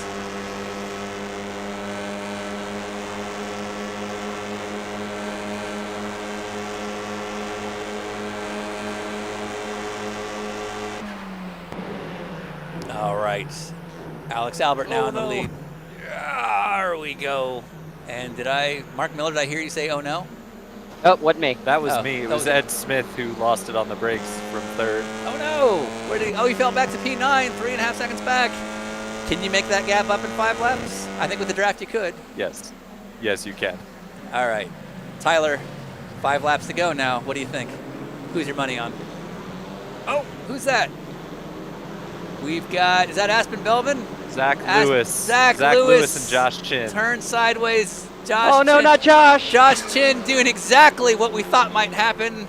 Josh Chin is not out, but he certainly didn't help himself with that. He was so stuck behind Zach Lewis that he's now all the way back in, P12, 5 seconds back. That's going to be hard to make up in just 5 laps, but it came at the expense of Zach Lewis, who's one of our favorite folks in the series. So that might be the end of Zach's hope at winning. Now it is Davis Trask, our regular season co-champion, against Mark Miller in half second behind him, and then Aspen Belvin, Alex Albert, Stephen Moore. Mark, you're in this, dude. No, I'm not. Oh, there you go. Come on, front row drive, baby. Oh, there he goes. That's Mark in the grass. And Mark saves it. Mark's still in it, P4. That was nuts. That was a good job. Oh, wow, someone just went upside down on me. All right. David's And going he to missed lap you. everybody because everyone's going to wreck in second. All right. Behind Well, so your misfortune, even though you are P3. Oh, no, Stephen Moore. Did he just wreck on his own? He was leading. No, he had a lot of help there. Oh. Okay. I didn't see that. I don't know what's going on It now. was just like pinball for P4 on back, pretty much. All right, so Davis Trask, our regular season co-champion. Everyone's misfortune is his gain. He's now got a massive lead. He's got a 1.7 second lead on the rest of the field. We haven't seen a lead that big in all of the runs we've been doing here. In practice races and preliminary heats, a 1.7 second gap has not been the case. Here's my question, with 3 laps to go, is that too much of a gap? Is that enough space that the guys behind can kind of get a run on each other if they work together and out-accelerate you over the course of a couple laps? If you look at the gap, Mark Miller there, P2, you're watching what was a 1.7 second lead down to 1.6, now 1.5. It's if everybody can work together, we need to be working together for sure. Davis Trask looking I say very selfishly. strong. Well, it looks like you're getting some help. That is Aspen Yeah, I don't Belvin know if pushing it's Mark help, Miller though. along. We have never had our guests kind of commingle with our regular season entrants in our world final. We normally put them in their own class. So this will be a first to see how Mark does against our Well, regulars. And there goes Mark. I mean, it's like, and you're out. yeah. Oh, you saved it. Good job. Yeah. No, you didn't. Still trying to save it. And Mark Miller will not win I still tonight. don't understand I don't know what happened purpose there. of that. I mean, all right. well, Well, I Mark. see. Okay. This is a now snipe it's- adventure for Now sure. it's just a disaster. Wow, you fell back fast. But again, all this is to Davis Trask's advantage. Davis now has a 2.5 second lead. So that contact between Aspen and Mark Miller put them another further second back.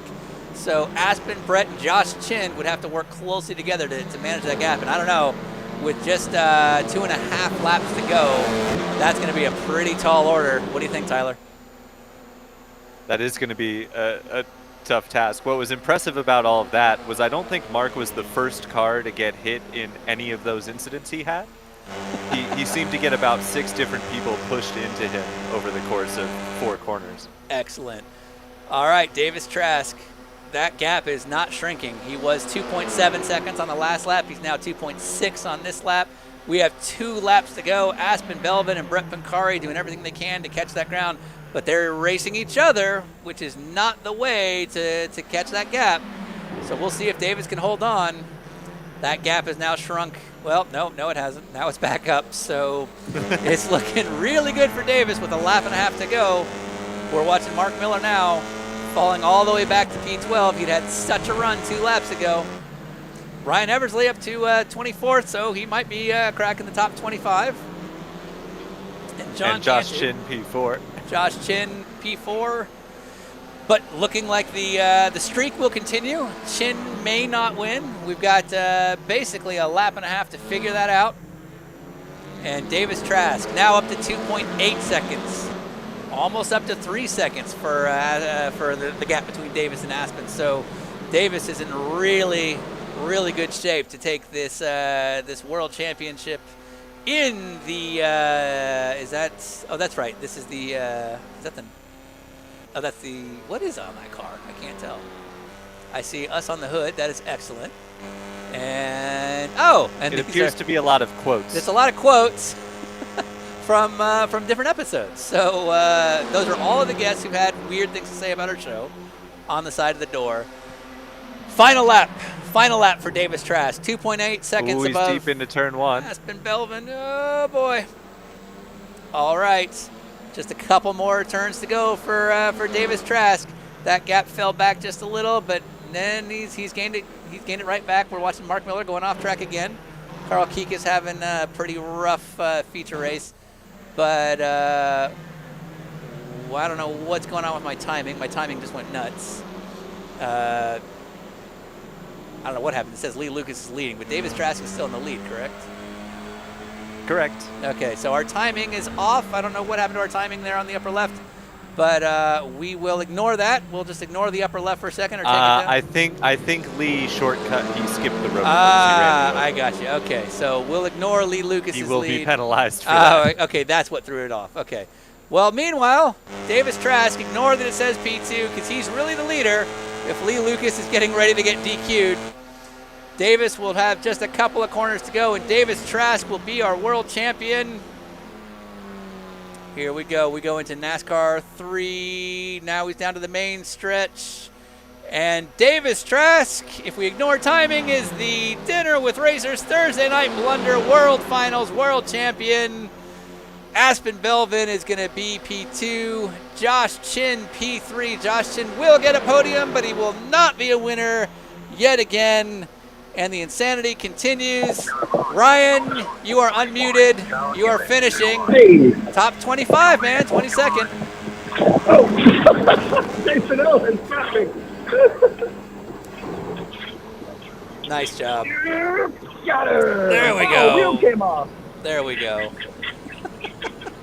It goes right back together, like Christine. There we go. Okay, Josh Chin P4, but Davis Trask is our world champion. And a hell of a season he has had. All right, I'm putting Ryan back to mute because I don't know what we're hearing there. All right, that was. It's mostly all the drivers thanking you guys. Sean. Oh, okay. Well, I don't need that. That's a weird world I live in. All right, that's it. It's over. Good job, Josh Chin, but better job, Davis Trask. Reasonable job, Mark Miller. Yeah, I would say I was pretty happy with that. Yeah. That race. Looks like it was very much like a seesaw battle. It says 14, but I think once the penalties are done being assessed, you will be P13. So top 13, not bad. Yeah, that's good. Best in class, I should say. Best of the pros. Yeah, exactly. I have yet to drive one of these wonderful Honda Civic TCRs. Maybe I'll get a chance one day. All right, nice job. All right, Davis, if you were listening, we did send out the Zoom link in an email earlier, so if you want to give us a call and let us know how this went for you, we'd love to talk to you. But in the meantime, we'll talk to some of our other folks here. So, Tyler, it's been a hell of a year for you. What do you think? It's just been a lot of fun, to be honest.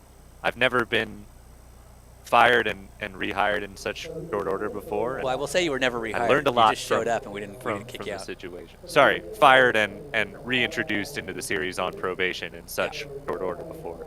Good. So it's been a lot of fun relearning how to race control. It's a life skill that you'll never use again. Congratulations. Until next season. All right, Mr. Lee at Apex. We reached out to you like 2.5 years ago when this all started, and I still don't know that you've wrapped your head around whatever it is that we do. But how was this for you? That was awesome. So thanks very much for bringing me in at the end. Like I say, hopefully we'll be able to look after you in the future again as well. But there was some great racing in there, in amongst the action and the carnage of the damage model. So no, it was there was some good racing anyway. It was all good. Yeah, awesome, and great job with the camera work. Obviously, Marco was a big part of our deal for the first couple of years, but it's been a pretty good transition. So thank you for everything you've done, and obviously Apex for all their services. And you're very, very welcome. All right, Ryan, you're off mute. Hi. And? Yeah, that was literally, if we were going to define Blunder, I'd say that was it. So I had a lot of fun. That car is so close to how ours drive in real life, except for you can't smash into 20 other cars and just keep going. I've tried, and normally I have to stop immediately. Right. So that was really fun, and who would have thought the Kansas ROVAL would turn out to be such a great place to go racing? I don't want to. There's a joke I don't think I should make. There's the one guy at Grand Am would agree. Yeah, Roger Edmondson. There you go. Yeah. Roger Edmondson is sitting back in his chair right now going, I knew it. I told them. Yeah, no, that was pretty fun. I think Lee Lucas was behind me, and did I have his setup? You did. We got a couple different setups, and Lee is the one I randomly selected to put in that car. So, but also Andrew Pinkerton and Ben Cox were also forthcoming with their setups. Yeah, I was going to say on the last lap, I was like, Lee Lucas is behind me. And then I don't know if he did it on purpose or if he got sent, but he went into turn one on the oval at like 1,000 miles an hour. And I heard you guys talking about it, messed up the timing or something. So it was pretty funny to see him go blowing by like that.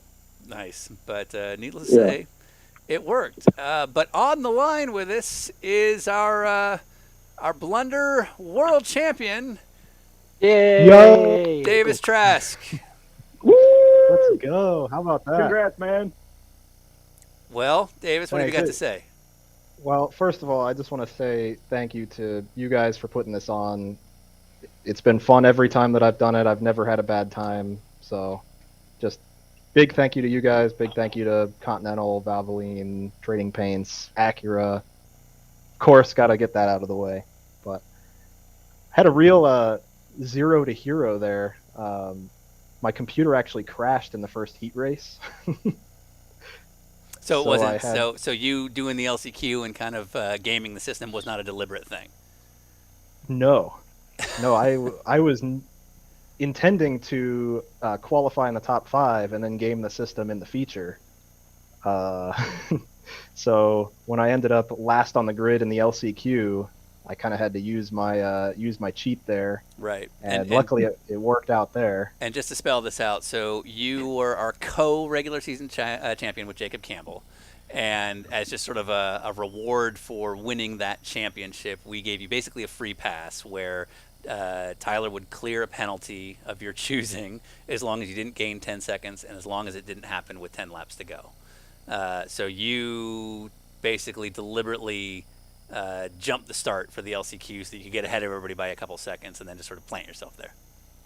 Yes, that's right. Nice. It seemed to work. I was a little nervous because the system was saying only the winner would go to the feature, so I kind of thought I was done for because Jacob Campbell also had the jump start and he was 5 seconds ahead of me, so I was kind of figuring that I was going to lose it anyway, but ended up mid-pack in the feature and then got caught up in about 16 wrecks before turn 2 and was about last in the feature and just fought my way tooth and nail back up, and it's probably the most roller coaster race I've ever been a part of. There you go. We delivered again. Paid off in the end. Excellent. All right. Well, it looked like it was an adventurous run at the front. There was only one concern we had was we saw Josh Chin in third or fourth, and we know we couldn't let him win, but luckily he's still Josh Chin, so it worked out. I saw him careening off the track in the sharp right-hander, so nice. I knew that somebody was shining down on him there. All right. Well, so here's what we're going to do. We're going to stick around. We're going to take a little bit of a break, and we're going to let Tyler and Lee take the rest of the night off because I think they've earned it. But we'll stay on the air. We'll still pay homage to a few folks that are in our Zoom call and kind of wrap out this Thursday Night Blunder season. So we'll show a quick video that I'm going to stall while I figure out what video that is. Ryan, Yes, I can't say what's going on in the chat because you would have no access. So stall, go. Yeah. My hands from the sim rig steering wheel are like black. Yeah, that is expected. So, yeah. That was awesome. I got to let the fans at home know that the cutest thing in the world was you left a plate of chicken tenders, a soda, and a bottle of water, and a paper towel right next to the sim for me. Yeah, I'm accommodating. I am 100% I was like, that that bitch. is so adorable.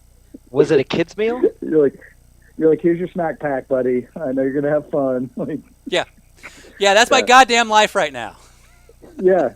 You're like, here you go. I got you some snacks and a video game. I'm like, man, this is going great. Yep, for one of us. Yeah.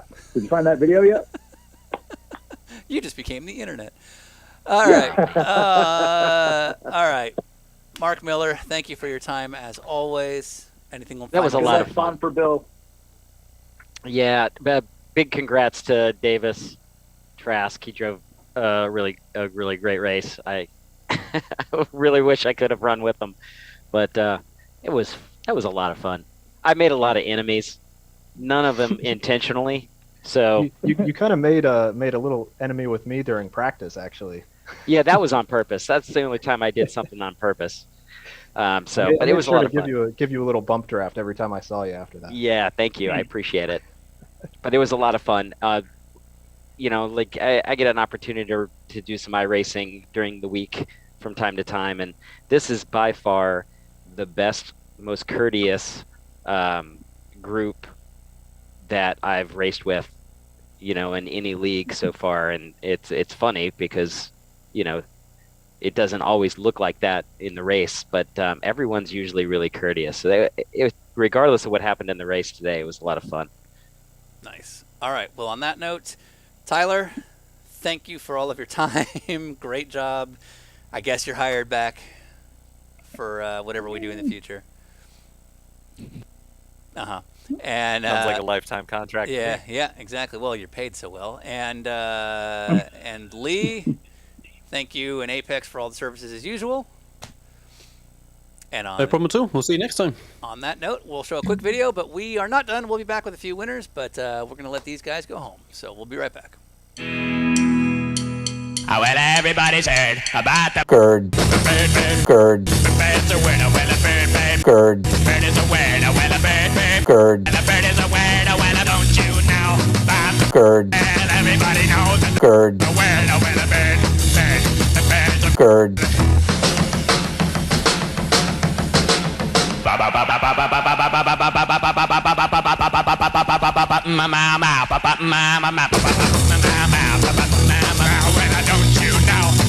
Gerd. Well, everybody knows that the Gerd.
All right, we are back. Thursday Night Blunder is done. It is in the books. We'll do a couple of interviews, but it's been a hell of a season. We started back in November. We did 7 back-to-back races, an LCQ, and a world final. And Davis Trask, who we just spoke with, is the world champion. How do you think it went, Ryan?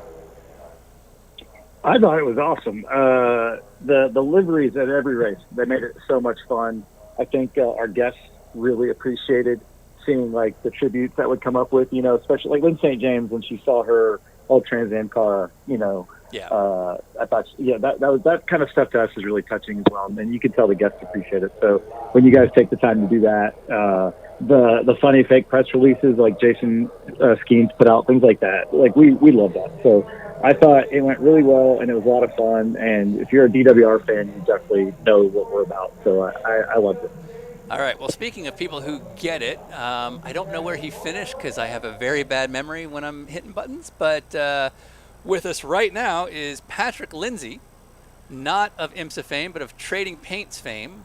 And figured we'd have you on because obviously Trading Paints has been a great partner through the last couple of years. Patrick, how'd it go? It was a demolition derby, you know, but it was a fun demolition derby because the damage didn't last, and you know, I got killed by Mark Miller once, but luckily the caution came out about 10 seconds later, so that's good. I can mark that off on my list of accomplishments. All right, I'm hitting buttons. Ryan, what do you got? I just thought the liveries all year. I mean, it's got to be pretty cool for you to see how used, you know, the platform is, and the time that people take and they upload it. Is there any liveries that stand out from this season that you were like, oh, that's pretty cool? Well, not to like be a homer or anything, but Steve and his Cup car tribute to you tonight, that's probably my favorite, just because I like those kind of things. And you put something weird on another car. Yeah. You know. Yeah.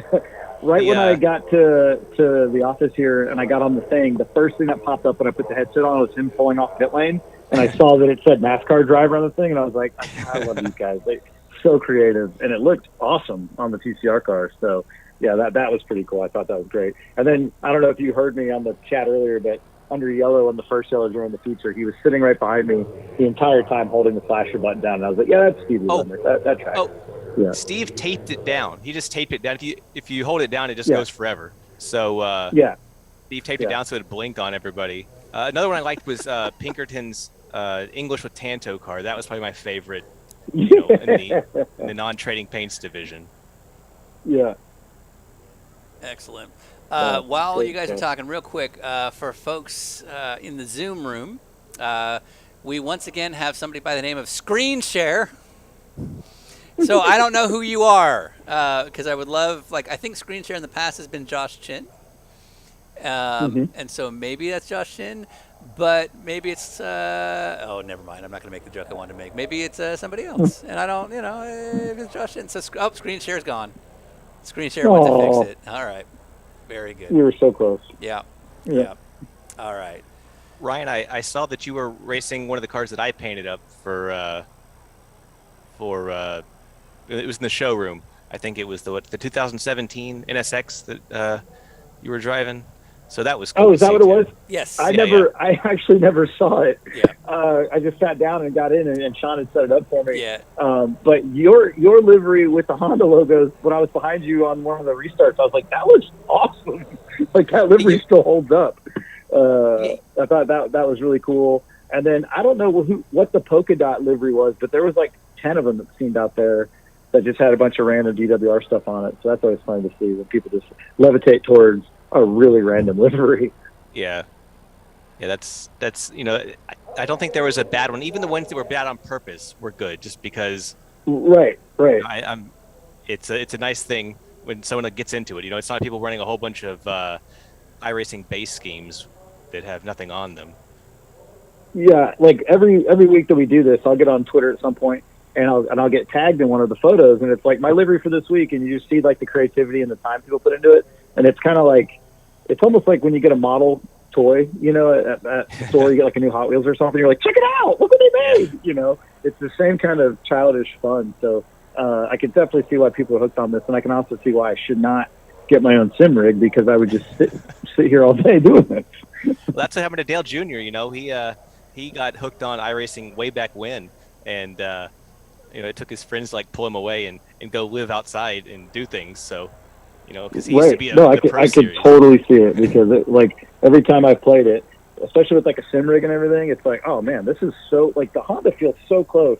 I haven't driven the Audi, but when the Audi came out a year or two ago, Sean and I were playing with it, and I was like, I guess maybe it was how it feels, but the Civic, I'm like, man, great job, they killed it. A lot of fun. Nice. All right. Well, Pat, I didn't see where you finished. 7. 7. All right, not bad. Yeah, I'll take it. Not bad.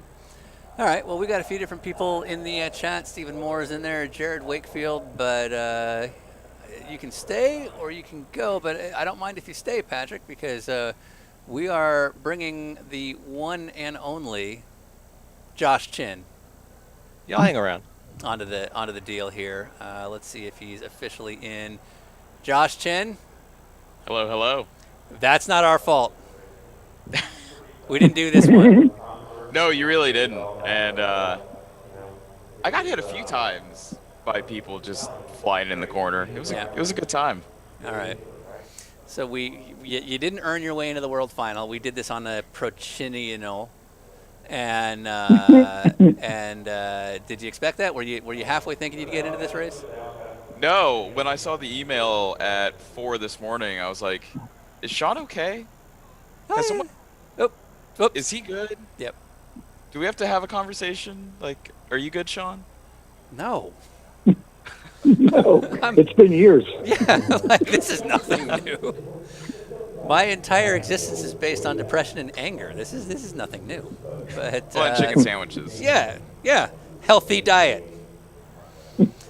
All right. So you were quietly in top 3 or 4, and I was of the opinion you were just kind of laying low, waiting for a last lap kind of draft. Is that the case, or was that really the pace?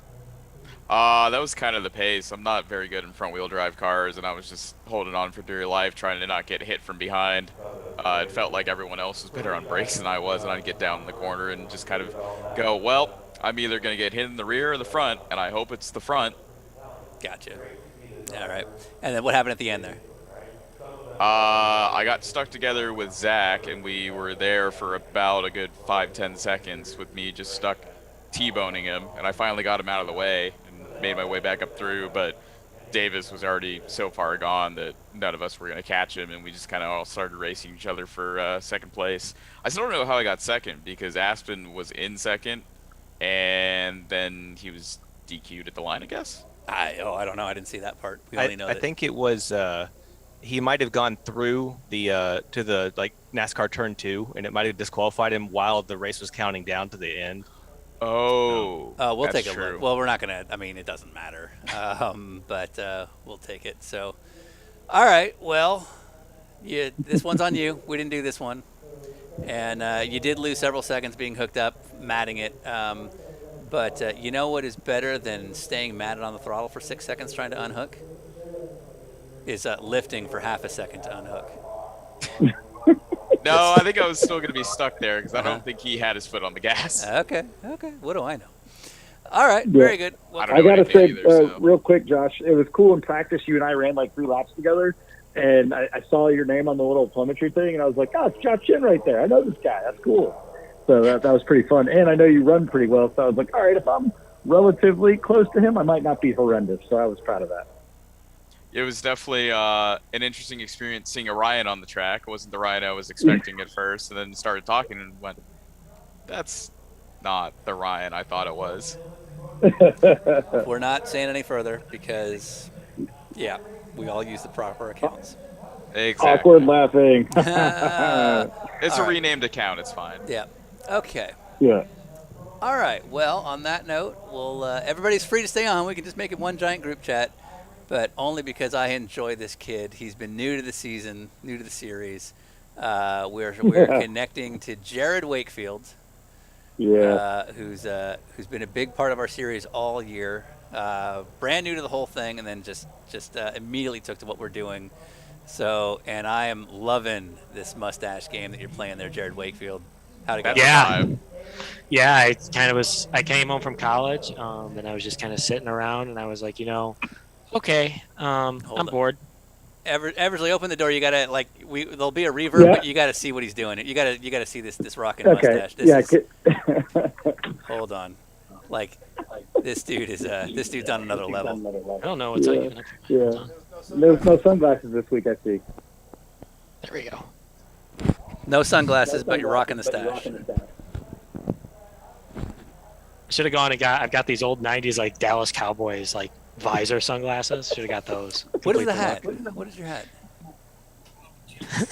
What is it? What is the hat? I just want to see it. What is it? I can't tell from there. Oh, it's Coors. Can't see it. Oh, okay. It's vintage Coors. Yeah, it's are you the my vintage hat is my personality guy? Kind of. I got a 1986 World Series. Ah, he is. Okay. Yeah, do you have a neck tattoo? Do you have a neck Davey tattoo? Allison hat. Do you have a neck tattoo? Do you have a job? Do you have a neck tattoo? No. Okay. No. I have a question. No tats. No tats. Okay, I'm gonna keep calling you out on your vintage stuff. What year were you born? Okay. 2002. Okay, so to be clear, here's where I'm going. So you were born 8 years after Kurt Cobain died. Yeah. And you're wearing that Nirvana shirt. Yeah, I love Nirvana. My favorite album's In the Utero. Does that count? It's Okay. gotta count for something. At least you named a proper album, as opposed to just no, I saw it at Hot Topic. It's cool. No, I saw it at Hot Topic, yeah. Because I shop at Hot Topic all the time. Yeah, it's fair. It's my thing. This was actually. I got you that corgi button down at Hot Topic. You did, and I have worn that. I wore that with Mario Andretti. Yeah, that's right. All right. All right. Well, congratulations on a great season. This was your first year of doing this. You going to be back? Oh yeah, I'll be back. This was tons of fun. Got banged around, but I expected it. Yeah, I got you. All right. We can't talk to everybody. We're actually Ryan is in town because we've also got some stuff going on. So we gotta kill this in a minute here. But we got Brett Pancari, Ben Wedge, Zach Lewis, Art Reimer, Stephen Moore, and Aspen Belvin. I don't know who to choose. Does anybody know who finished second or third? I don't remember. Didn't you say Aspen finished second, Josh? He finished second at the line, but it didn't score an iRacing. Well, let's start some controversy then. Let's get Aspen on the line. Yeah. And then sorry to everybody else, but we are going to after Aspen we are going to go. So sorry to everybody else that's in the chat room. You just got to pull everybody in. We might maybe we should do that. Yeah, just pull everybody in. Get chaos. There's no way it's not going to go poorly. That sounds like a cool idea. Yeah. Aspen Belvin. Hey, how's it going? How did so did you get DQ'd? Is that what we heard? Yeah, I drove backwards and was coming into oncoming traffic just to make everything spectacular there at the end. Okay. I feel you. Yeah. And weird, the system didn't appreciate that. No, it didn't. It didn't. All right. It's like real life. Well, I don't know what official records there are, but we'll rank you second in our hearts. We can leave the Georgia Bulldogs as #1 for this year. Am I right, Pat? That's right. That's right. There you go. Do we have That's three? right. Do we have 3 Georgia guys here? Oh yeah. All Go right. Dogs. You two and Ryan. Yeah. Yeah. Between the Braves and the Bulldogs, it's been a nice 2 months for me after several decades of Yeah. rivalry. Yeah. Right. You felt the pain for so long that it's like, what's going to happen next? Yeah. It's like, we got to go back to having terrible luck at sports teams for no reason whatsoever. So I'm sure next year it'll turf out properly for us. Nice. All right. So let's do this because we are going to get going here because we do have sadly some real life work we got to deal with. But we're going to do one huge free-for-all for like a minute. So I'm hitting Davis Trask, I'm putting back in Stephen Moore, I'm putting back in Art Reimer, Zach Lewis, or whatever you want to call your last name, Zach, and Ben Wedge. You're all in. This is not going to go well, but we'll let it happen. Chaos. All right. Everyone talk all at once. Thanks, Ryan. I thought you guys did a good job. Continental was really like Thanks a bunch, guys. Wonderful race. Thank you. Yeah, you know, Thanks, the guys. fans really, that's what did it for me. Yeah. I thought they were pretty awesome. Thank you. Yeah. Continental Tire! Continental tires are great. I'm sorry for killing you. Continental Tire! Continental. Probably gonna Continental Tire. Valvoline, Acura, sponsor. Trading paint. There you go. Acura, Trading paint. MDX, Trading I paints. crashed into I Mark love Miller. Ken didn't win. Mark Miller can fuck chicken off. sandwich, chicken Miller sandwich. killed a guy. Yeah, he did. He hit me once. What a dick. He got me too in the hairpin. I was had giving a him a little shot. gunsel chin, and it I was all bump went drafting downhill with him. from there. Okay, I Art, think. I'm sorry so much. All right. This was a good idea. I think Good idea. Nailed it. I'd say on that note, guys, for this whole season, who got the check? Continental. Continental's got the Continental Tire. Got the check. I got lost contact. something. Alex. We don't know. Something. All right. Thanks, everybody. Goodbye. See ya. Peace. Bye. Well, everybody's heard about the Gerd. Gerd. bird's a winner, well, a bird, babe. Gerd. Bird is a winner, well, a bird, babe. Gerd. And a bird is a winner, well, don't you know that? Gerd. And everybody knows that Gerd. the winner, well, a bird, bird, the bird is a Gerd.